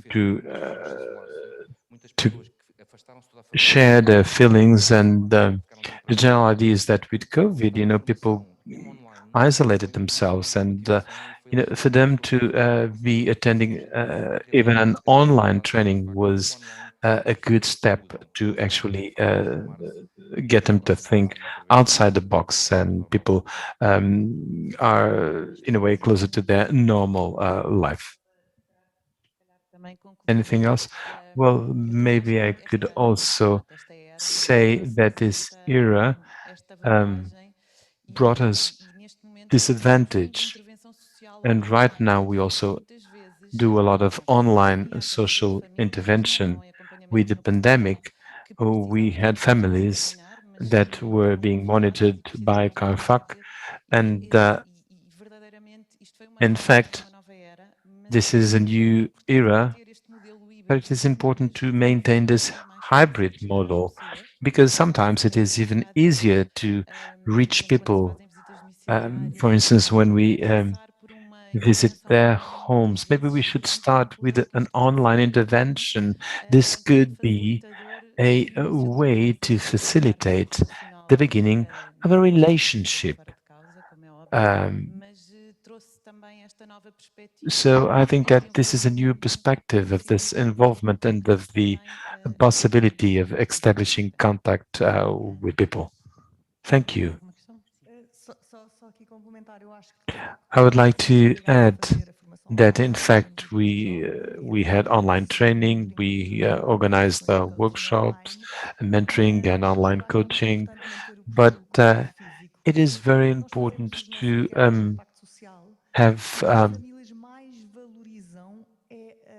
in-presence interaction, because people value very much the feeling that they belong to something.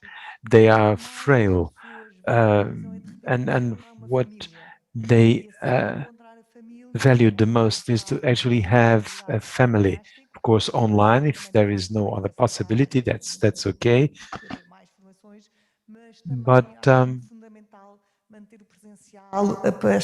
it is very important, to have this feeling that they belong to something, and that is very much valued when we put them our social impact surveys.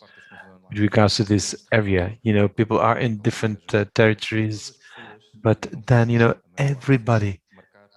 everyone wants to have, a lunch, for instance, to go to lunch together after the online workshop. People began to be very close to each other.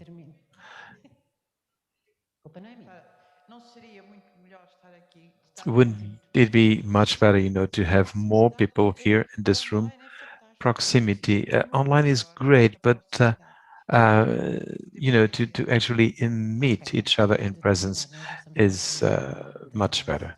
Well, we need to conclude. We are nearly half an hour behind schedule. Thank you very much for your participation and for being available.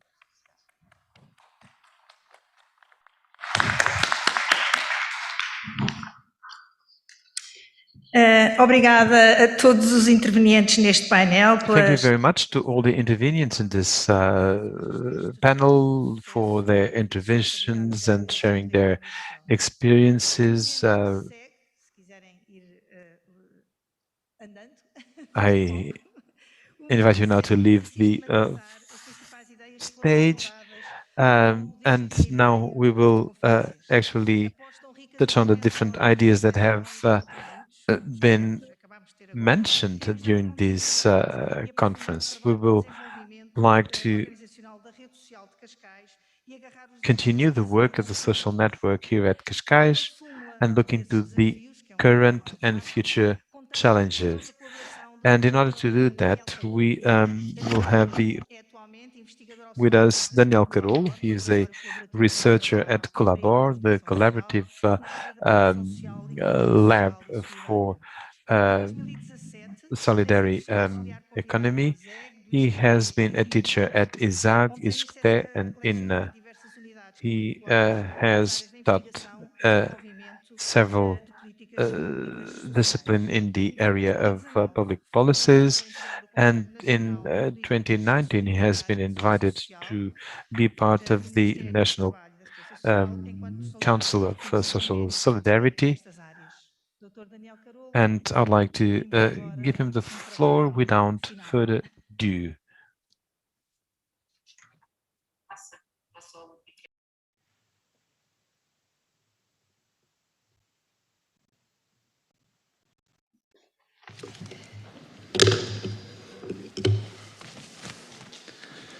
Bom dia a todos. É ambiente estranho para mim. Hello, good morning. This is a different environment for me, and I thank you very much for the invitation. It is an honor and a pleasure to be here representing Colabor and give this contribution. I was asked to do a very hard task and apologize me for improvising, because as you, I was just attending the conference yesterday and today. I would like to greet all participants and congratulate the speakers for their interventions, which made very hard my task in some of the points. So maybe I will not mention all of the speakers and everything that was mentioned, because we had 2 hard days of debates on wide scope matters that go from the economic importance of the social economy, how they compare at the international level, at European level, experiences from other countries, debates also on the different dynamics and change in the contemporary world, such as climate change and digitalization. And we also had the opportunity yesterday and this morning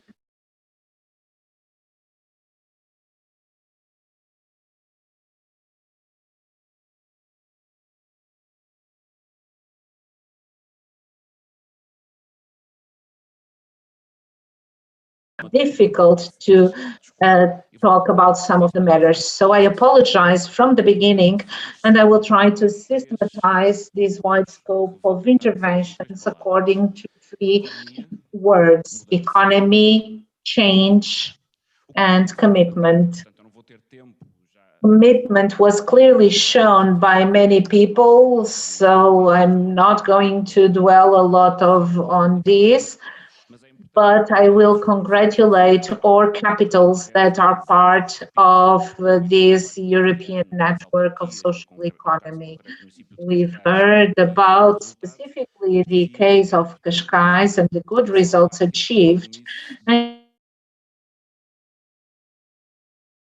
should translate into concrete actions developing the social economy in Portugal. So I will start with economy, with this classification, and this is part of my perspective of opening this debate. We are talking about social economy, and I defend more economy. And this is fair enough, because in many of the presentations, the best ways to think that someone that was very frustrating for people to think about the economy without thinking about the social part, or having the other perspective that social is more than enough and we should not consider economy. But I will try to explain why economy is so important. There are no doubts that the social economy is extremely important. Yesterday we saw a few figures about jobs, 6.1, the added value for the economy. This is all economy, and this is extremely important for economy in its science, the science that aims at distributing resources in the best possible way. And that's exactly what you do in the social sector. And many of the organizations we heard have shown that they have this economic contribution.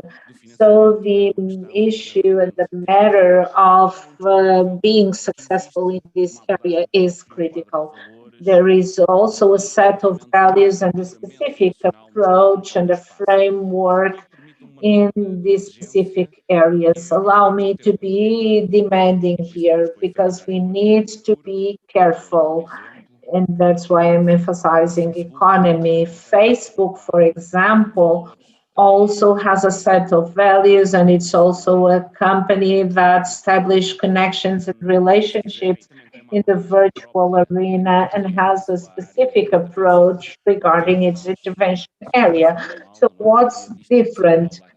I would start my class with this if I would like to show that we should not lose track of two important aspects. One that is more economy connected and another one that is more philosophical. I think that we still need to have a matrix for economic analysis of these social companies. We've been for many years talking about this, and we need to understand what is the economic reflection and importance of these companies, social companies in the society. So this is highly relevant, we need to understand what's the context and the role of these institutions in a wide scope analysis that is probably underlined, but it's not so explicit. What is the articulation of this sector and the role of this sector in the production of well-being involving families and even the government estate? And in the social sector, we have ever more a private sector that, as you know, has been growing quite significantly on these matters. The philosophical part of this, and because I don't have much time for the economic approach, trying to justify why many of the services provided have an economic value that is higher than other, talking about Facebook, or even with the example of TAP, what's the funding in Portugal comparatively to other countries where a lower percentage of the GDP is provided to support families and services provided to families and other care. The network of continuous integrated care, the care for the elderly, and so on. There is a huge effort as a society in terms of relocating priorities. So we need to make choices in this sector. When someone decided to develop a certain project, it was a choice instead of choosing the cost of opportunity of establishing or creating another activity with a different objective. So choosing to act on this sector is a highly relevant criteria, as well as performance, because if we want to provide services to different needs that would not be satisfied elsewhere or in a different way, we are creating a new dynamics that provides a maximization of well-being, and it's useful for the society with a higher level than other activities. Moving forward to point number 2, I would like to talk about change. Many speakers, specifically yesterday, talked about social innovation, changes and innovative projects and good practices that are being implemented in other countries. There are several examples that were mentioned.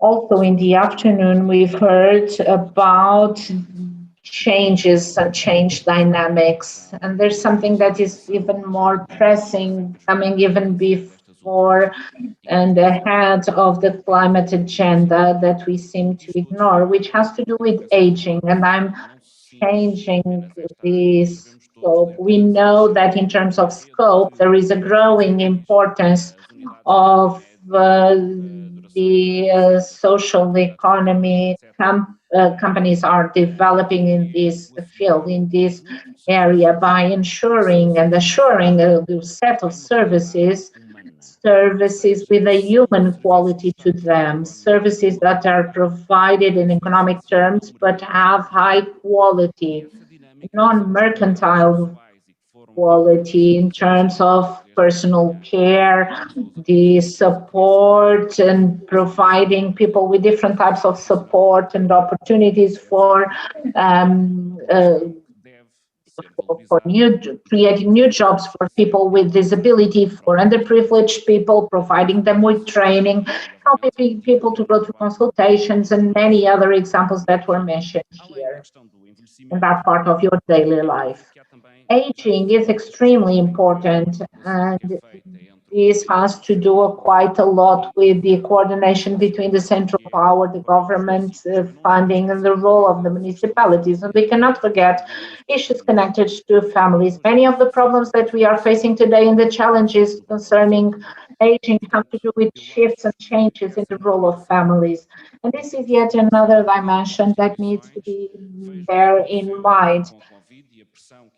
Think about the COVID and the pressure it brought to the different facilities we have available for the elderly, and consider how the absence of families it was so critical, and we need to bear in mind. So the third sector, social economy and social companies, because they are so close to this human side of services, should follow this pathway, trying to have a higher level of cooperation and inclusion of family in the dynamics of the services that are necessary and that are provided. This is not a criticism, not at all, but it's just something that you should be bearing in mind more frequently. There is also another risk that I've mentioned briefly that I would like to draw your attention to: the competition. Yesterday morning, we've heard a few examples on some studies that were developed, and today we heard about the characterization of the third sector. And this is a very heterogeneous reality. And allow me this disclaimer: we have a sample that does not represent the entire system. It's a very good sample of good examples, that is true, but we still need to understand, and I've learned quite a lot from you, the speakers, showing that there are good dynamics in the sector, establishing and developing new formats that are very interesting. But nevertheless, within this sector that is highly dynamic and very different, we see a need for more information regarding what's going on. Yesterday, we've heard about the satellite account, and I have consulted that already, but from the perspective of any researcher, the account just presents aggregated data, so it does not reflect the high level of heterogeneity existing in the sector, different dynamics in different areas of the territory, or from the organizational perspective, trying to understand if it's a private entity, a public entity, what is the legal form of the companies, and so on. So from that perspective, the satellite account does not provide the necessary information. So we need to cover these gaps so that we have a better base for decision making and for the policy development. In Collabor, in the last year, we have been conducting a national study on the impact of COVID in elderly homes, including different types of institutions existing in the network. So I would like to make two remarks here. The information we have regarding what's going on in the homes before COVID is almost non-existent. If we want to understand if more people died because of COVID in elderly homes in 2019 comparing to 2020. It's very hard, and you will not be able to give a reply to this. This is not the right time to talk about this, I know, but within the scope of the study Colabor, would like to present this within the scope of the network of Cascais, and this is highly relevant. We have no information on this. To give you another example, what are the institutions with smaller homes, the private sector or the public sector or the social sector? We don't know. I suppose it's the private sector, but there are very specific situations, and that's why I'm talking about this. The social sector, the solidarity sector continues to have growing pressure on them because there is higher need from the population due to the aging of our population, and there will be a higher demand for this type of services. But also from the side of the supply, in terms of foreign investment in Portugal in the last 2 years, you will see that the solutions, residential solutions for the elderly is one of the areas where we've had more investment, especially from foreign funds. And I think I don't have much more time, so I will try to summarize some of the recommendations and final remarks. The main challenge, and allow me for being so blunt, for the sector is on cooperation between the institutions. When we study microeconomy, we hear about the dilemma of the prisoner, trying to understand what's the best choice. And economists say that to betray is the most effective solution because it maximizes the gains of the economic agent. This is a very bad example that shows clearly that institutions have the duty, because they are social institutions, for the importance they have at human level, and because they are non-profit organizations, most of the times, they have a higher requirement for cooperation. And my reading here, it's a little bit different, because it's not only because it is social that we should do this. It's not, we do not cooperate or collaborate because we are a social organization, but rather because that's what we should do at all the different levels. And this, it would imply that it should be a strategy for survival to cooperate, allowing for the good examples that we've heard so many in the last 2 days would be processes for benchmark and training and continuous learning. Allow me for being so blunt, but that's exactly how I am. If the sector represents 6% of employment in the country, of jobs open in the country, and because we have since we have a growing need for services to be provided to the elderly, there is no reason at all for the companies not to establish training and standards and procedures that are done in collaboration. And there is no reason for universities not to offer courses on this. And from the experiences I know, and I give you just 2 examples. For example, family helpers in over 20 years have had no experience. The profile of intervention is not assimilated by institutions as a reference or a benchmark that can be used by others. Some of these points were not mentioned, but they were underlying some of the speeches of the participants. In terms of the talents of the young people, we have an aging society in Portugal. We all know that. Managing bodies, as in the study presented yesterday by Casas, shows lots of differences in this area. As we've seen today as well, there is a reduced participation of workers and beneficiaries and users in the decision making and in the social, in the bodies, in the managing bodies of the organization. So this is a set of challenges that are extremely important for the social economy companies. And the final remark that I would like to do, please pay attention to the fact that dynamics are important in terms of private sector.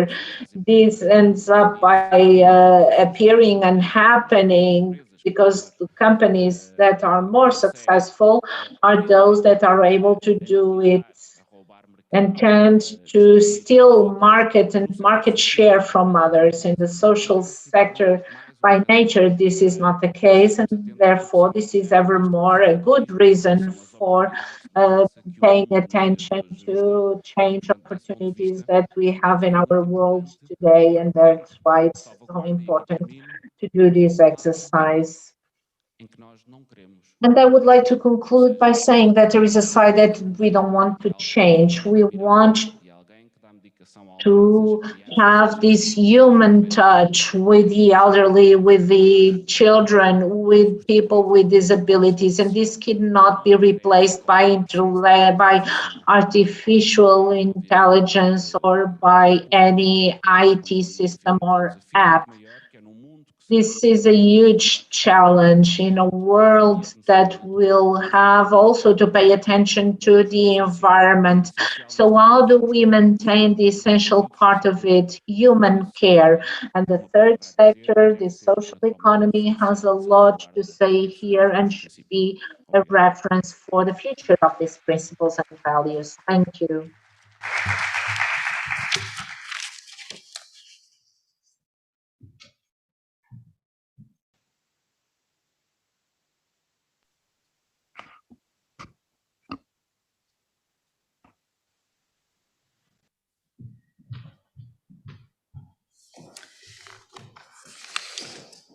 Obrigada, Daniel, pela sua Thank you capacidade. very much, Danielle, for being able to interconnect all these topics that we have been addressing during this 1.5 days, and also for the challenges that you've put to us, the way we've mobilized us for this social network here in Cascais, so that we are able to actually overcome social problems. This network started in 2001 and celebrates its 20th anniversary. Right now it has 113 organizations, most of them from social economy, but it also includes some public entities and some private entities which are profitable. It has a wide experience of collaborative work, mutual trust, and of growing together. I would say that this joint work and this mutual trust have been one of the assets to actually deal with the pandemic. Now, in order to document the last 20 years, we've produced a small documentary that illustrates this work of the network. We will watch this small film, and then we will have Frederico Pinho de Almeida, the council, for the City Council of Cascais, who will close the session.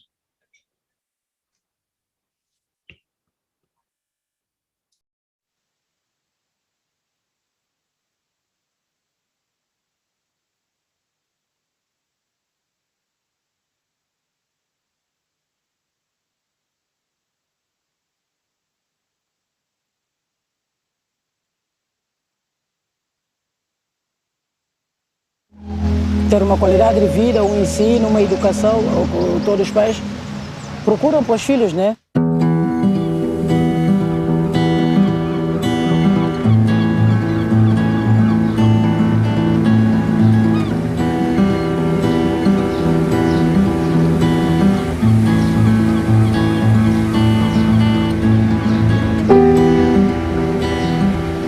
Cascais é um concelho que se caracteriza por ter 80% das nacionalidades do mundo com cidadãos residentes em Cascais, o que representa cerca de 15% da população total do concelho. Ainda assim, também como fator de promoção dessa mesma coesão social, costumo dizer que com estes números Cascais não tem estrangeiros, porque são todos cascalenses, estão todos integrados na nossa comunidade e de uma forma geral estão bem integrados.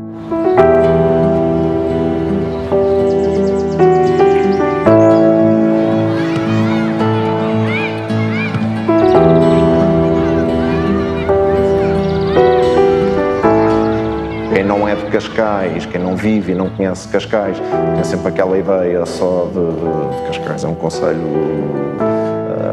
com tudo de bom e que não há necessidades em termos sociais, mas infelizmente também as há, como existem noutros concelhos. Eu diria que temos pessoas de um nível muito elevado em termos de rendimentos, de condições de vida. Temos também uma população mais carenciada em termos de necessidades, e o concelho reflete um bocadinho isso.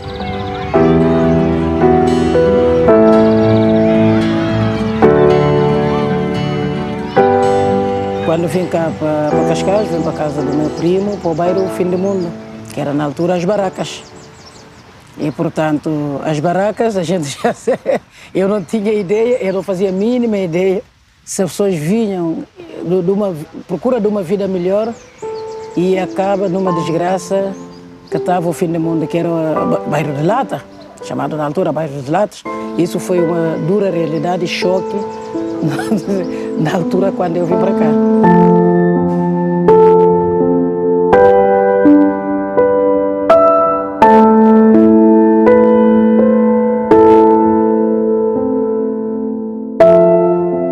Eu fui para a rua porque tinha maus tratos em casa.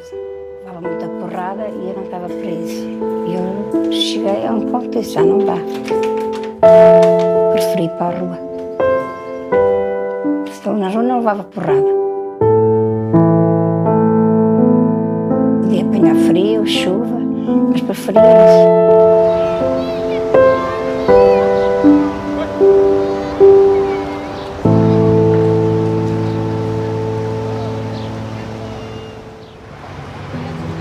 A Rede Social de Cascais foi criada em 31 de janeiro de 2001, no âmbito do projeto piloto lançado pelo Instituto da Segurança Social para as redes sociais.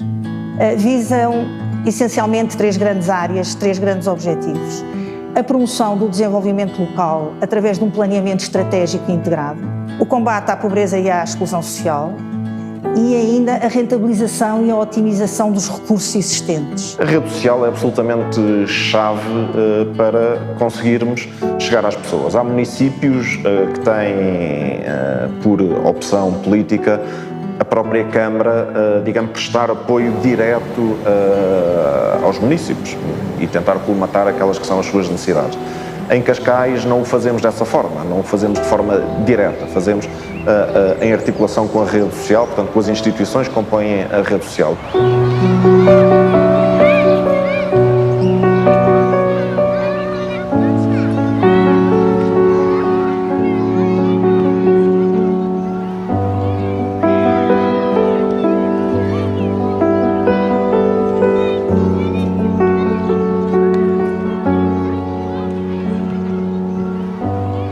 A gente fazia ramada de esticão, que é para levar para a barraca. E quando vêm as autoridades, cortavam isso tudo, a gente ficava sem água, sem luz. É capaz a gente ficar uma semana sem água, sem luz, e as coisas que a gente comprava estragava tudo.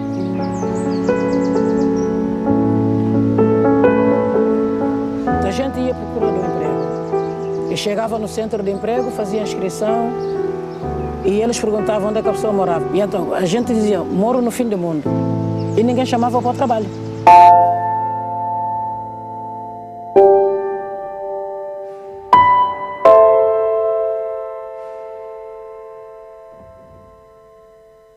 O mais difícil era quando chegava ao Natal, a pessoa está mesmo sozinha. E com família perto, e batia a porta a minha família praticamente toda e ninguém me abriu a porta.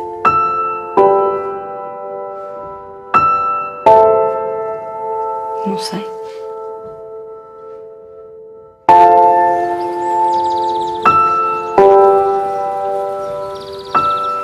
Eu nascer mais e ir lá tomar banho, ir buscar o comer e às vezes ficava lá um bocadinho a ver televisão.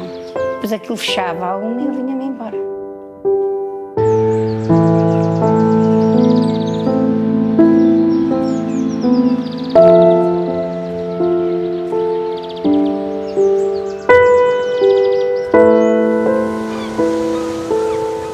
Quando eu estava na primária, eu tinha muitas dificuldades a nível dos estudos, a nível escolar. E que naquela altura os professores não estavam preparados para pessoas que tinham dislexia. E nem eu próprio sabia que eu tinha. Era um aluno meio abandonado, né, na escola, né?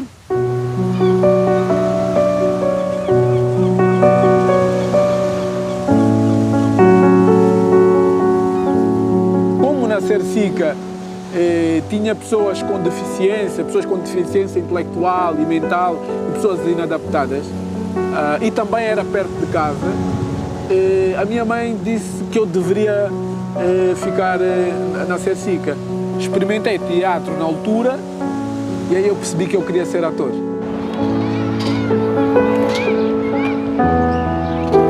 As principais áreas das entidades que integram a rede social de Cascais são desde a saúde, a educação, a proteção social, o apoio às famílias, o combate à violência, a promoção do envelhecimento ativo, o trabalho com os sem-abrigo e muitas outras áreas específicas ou mais especializadas de algumas destas entidades e de acordo com as necessidades dos municípios.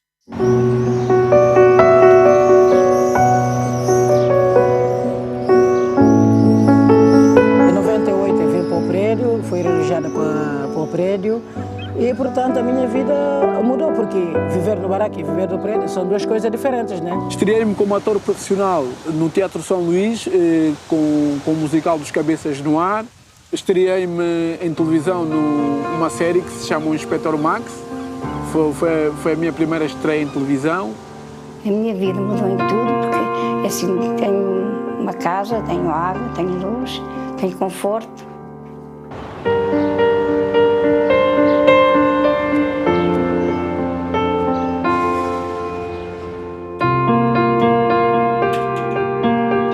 Em 2000 nós não sonhávamos que ia acontecer a crise financeira e bancária, ali que em 2009 começou a aparecer e em 2011 rebentou e aumentaram os pedidos de apoio. E agora, com a pandemia, outra crise que também requereu da nossa parte responder aos desafios que ela estava a colocar e no momento, e na altura certa, logo, de imediato.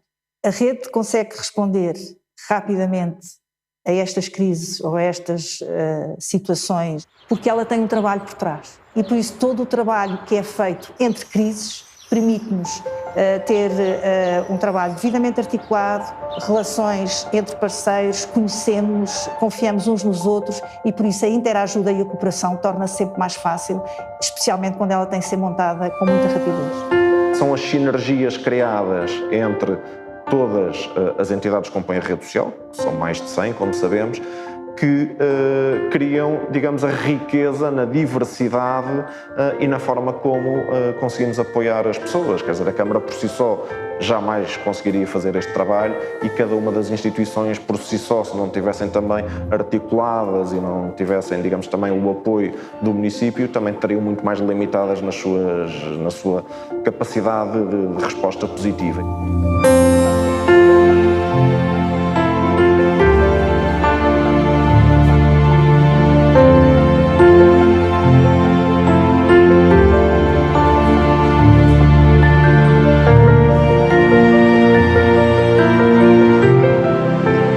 Quantas pessoas ou famílias beneficiaram desta rede social? Tenho alguma dificuldade em dizer, mas eu diria que se calhar já 50% da população deste concelho alguma vez na vida teve uma criança na creche, teve um idoso com apoio domiciliário, frequenta uma academia sénior. ou teve problemas mais difíceis e de maior vulnerabilidade e precisou de apoio alimentar, precisou de apoio nos medicamentos ou de qualquer outro apoio psicossocial.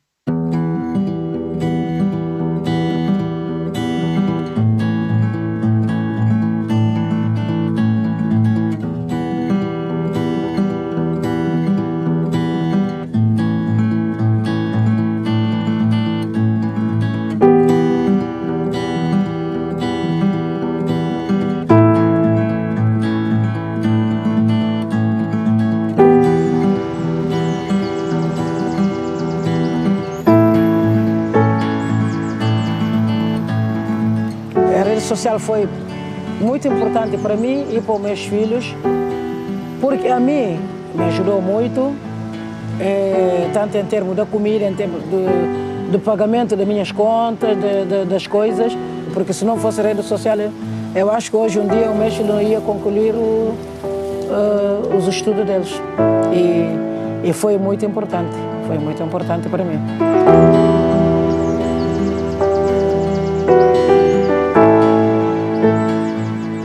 Se eu estou melhor da medicação, são eles. Se eu tenho casa, são eles. Se eu tenho tudo que está aqui, algumas coisas são eles. Cuidam de mim, porque eu não tenho mais ninguém.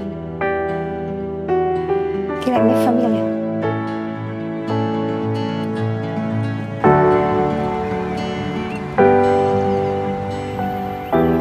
Olhando para trás, Cascais tem uma maior coesão social e tem uma maior coesão territorial. Sem rede, nós não teríamos estas ligações, não teríamos estas parcerias, não partilhávamos projetos, boas práticas, não aprendíamos. Daí acho que o futuro é isto. O futuro é trabalhar em conjunto, não é trabalhar sozinho.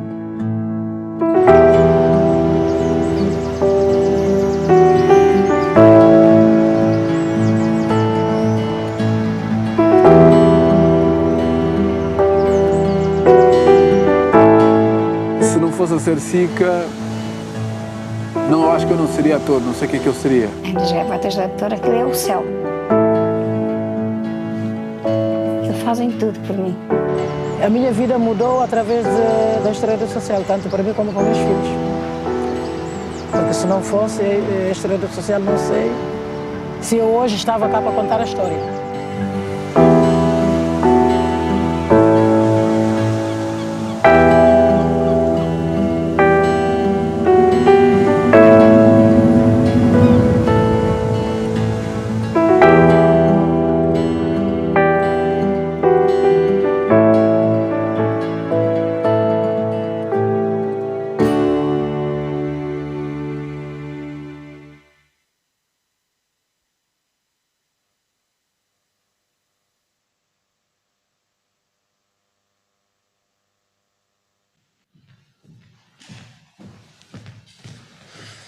Bom, muito boa tarde a todas. Well, good afternoon, everyone. I'm honored to close this meeting and these 2 days in which we were here together. Well, I was listening very carefully to what the panel said. I can't actually get used to this, to meeting, you know, this way. The fact that unfortunately we cannot have this auditorium full as we would have in ordinary times. Of course, this is a bit cold, so to speak. We have to work via streaming, via the digital world, and we actually need people because people are at the center of our action. Well, first of all, I would like to thank CAS, namely Mr. Eduardo Graça, for the trust that they've showed with the municipality of Cascais. They actually chose Cascais as one of the 5 municipalities that is part of this network that is hosting in Portugal the capital of social economy. Several municipalities applied to organize this event, and yesterday there was Mr. Graça said, well, this was a difficult choice because we had other candidates and other municipalities that also have examples of intervention that are worth knowing, but because, a decision was needed, Cascais was one of those chosen, and we hope that this meeting actually met your expectations. I would like to greet all the other municipalities that are part of this network. I would like to greet, first of all, Braga, António Direito, Carlos Santos, that are here with us. I also had the opportunity to be in Braga 2 or 3 weeks ago, and we were very well received. So, word of thanks to the municipality of Braga. Also, a word of thanks to Sintra, Coimbra, and Torres Vedras. These are the municipalities that complete this group of 5 municipalities.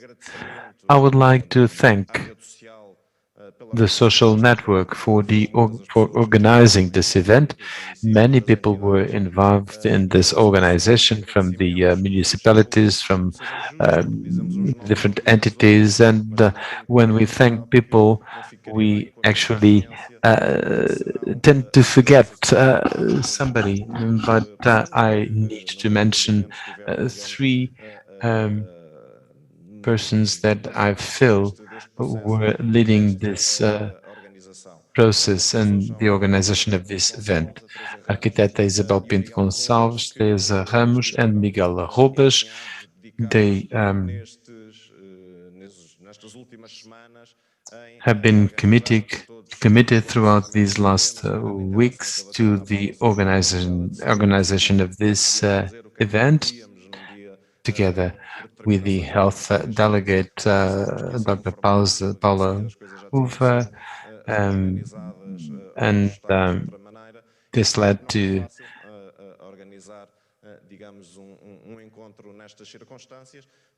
the organization of this event, and it's not easy to organize an event of this magnitude in these circumstances, such as the pandemic. Thank you very much for all their efforts.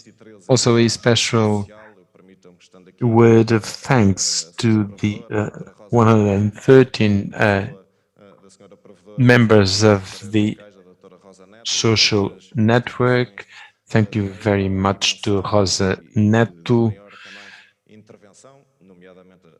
from the Santa Casa da Misericórdia de Cascais, and to Sersica as well, although in a very special area.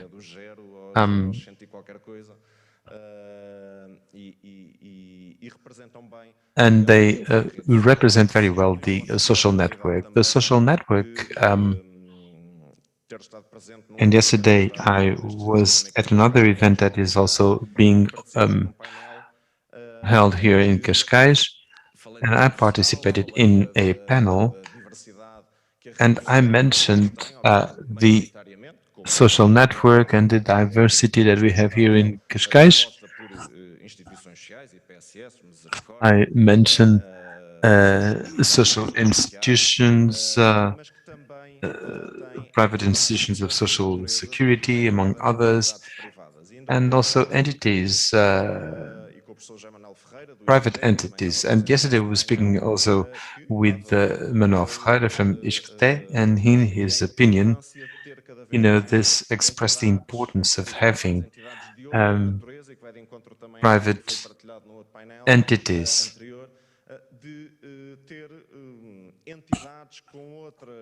So it is important to have entities of another nature because they add a certain richness. They enrich the network with their contributions. They enrich the communities where they live. So I'd like to say a word of thanks to all private entities and to all entities that, although right now they are not part of this network here in Cascais, they are working with us. I'm not going to elaborate too much, but I would like to share with you the pride that I feel. We are at the closing session of this event. We will have also election for the municipalities.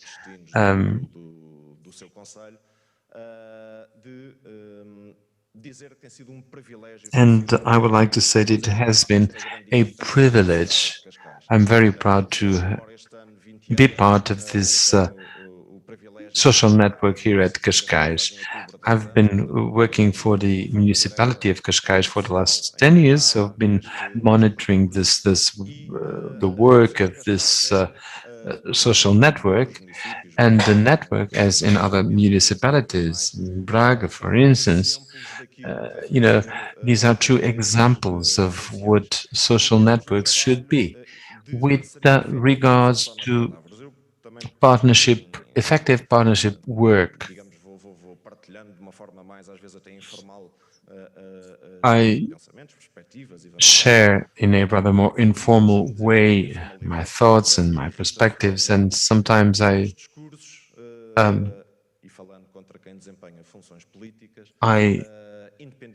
actually hate those speeches from "it doesn't really matter the party," but those speeches that are very nice, very well articulated, but then in practical terms they mean nothing.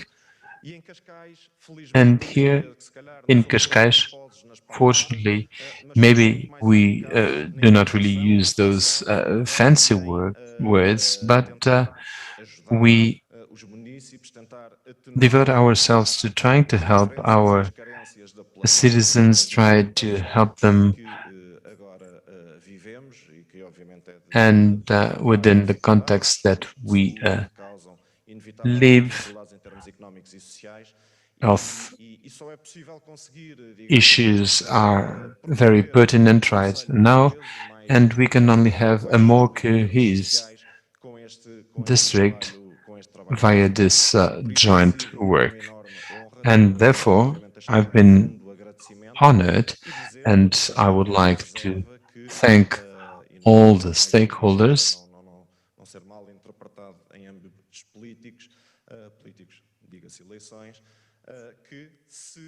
and I'd like to say that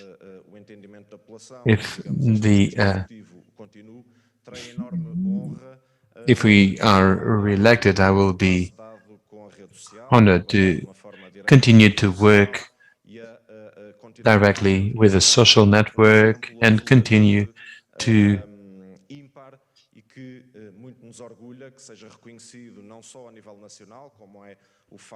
actually turn Cascais into an example, or help Cascais to set the example.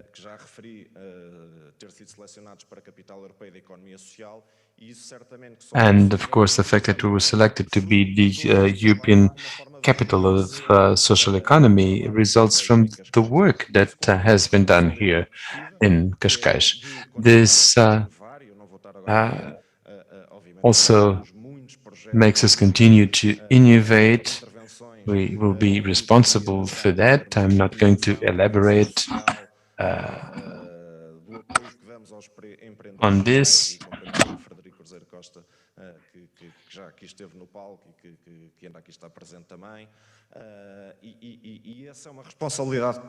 But, this is the responsibility that we have. We need to continue to promote creativity, innovation.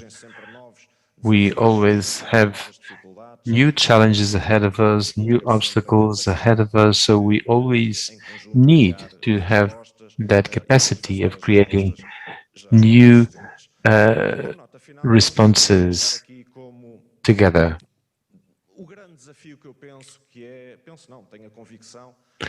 I'm convinced,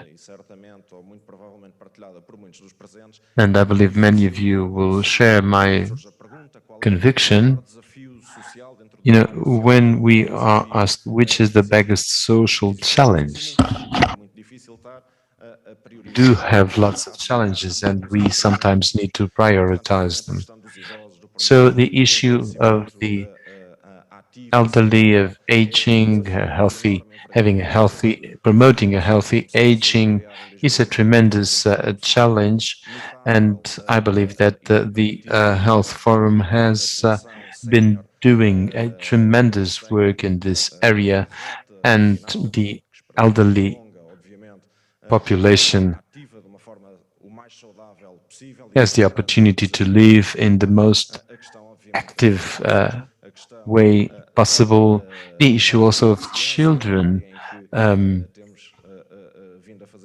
children with disabilities. We've been conducting actions together with Sarsika, Kriv, Arya. They're also here, more in the area of mental health. Among many others, they do great work, a remarkable work. And all the entities that are at the front line of the support, food support that is actually provided to help families to pay their house, to pay water and electricity.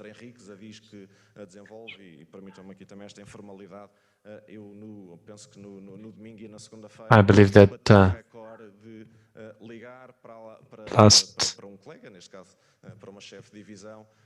Sunday and Monday, I contacted one of my colleagues at the municipality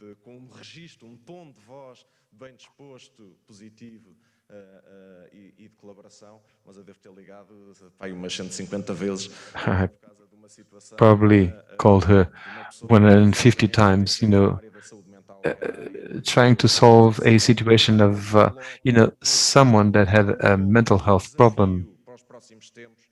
And this is something I feel is very challenging when we look into the future.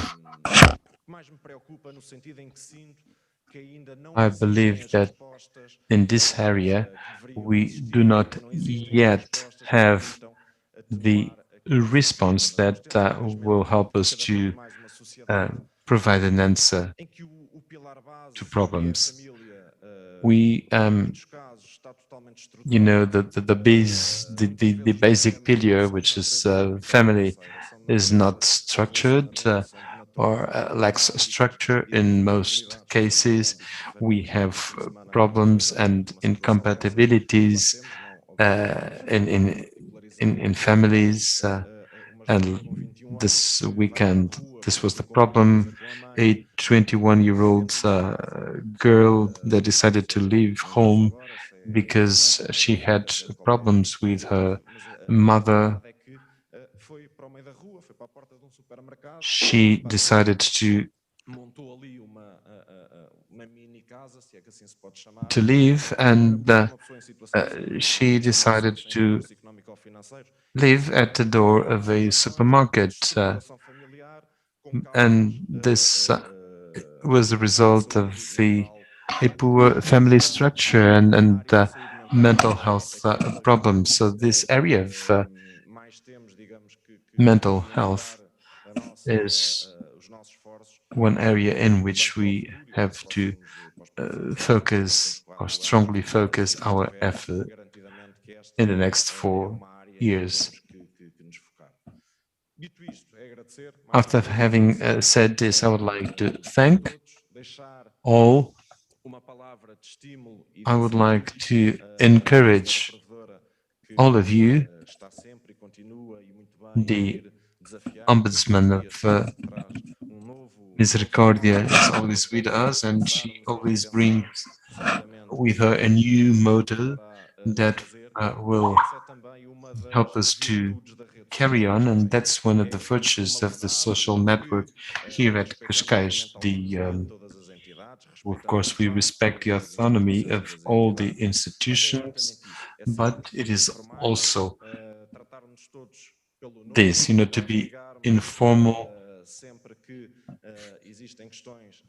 to connect to each other whenever we need to solve problems, and not to lose time with idle things when we need to overcome problems. As far as I'm concerned, this makes all the difference in the social network here at Cascais. So I'd like to ask for a round of applause for all the members of the social network here in Cascais and all the people that are involved in this network. Of course, we still have a lot to improve, but we should be proud in what we've already achieved. So thank you very much to all of you.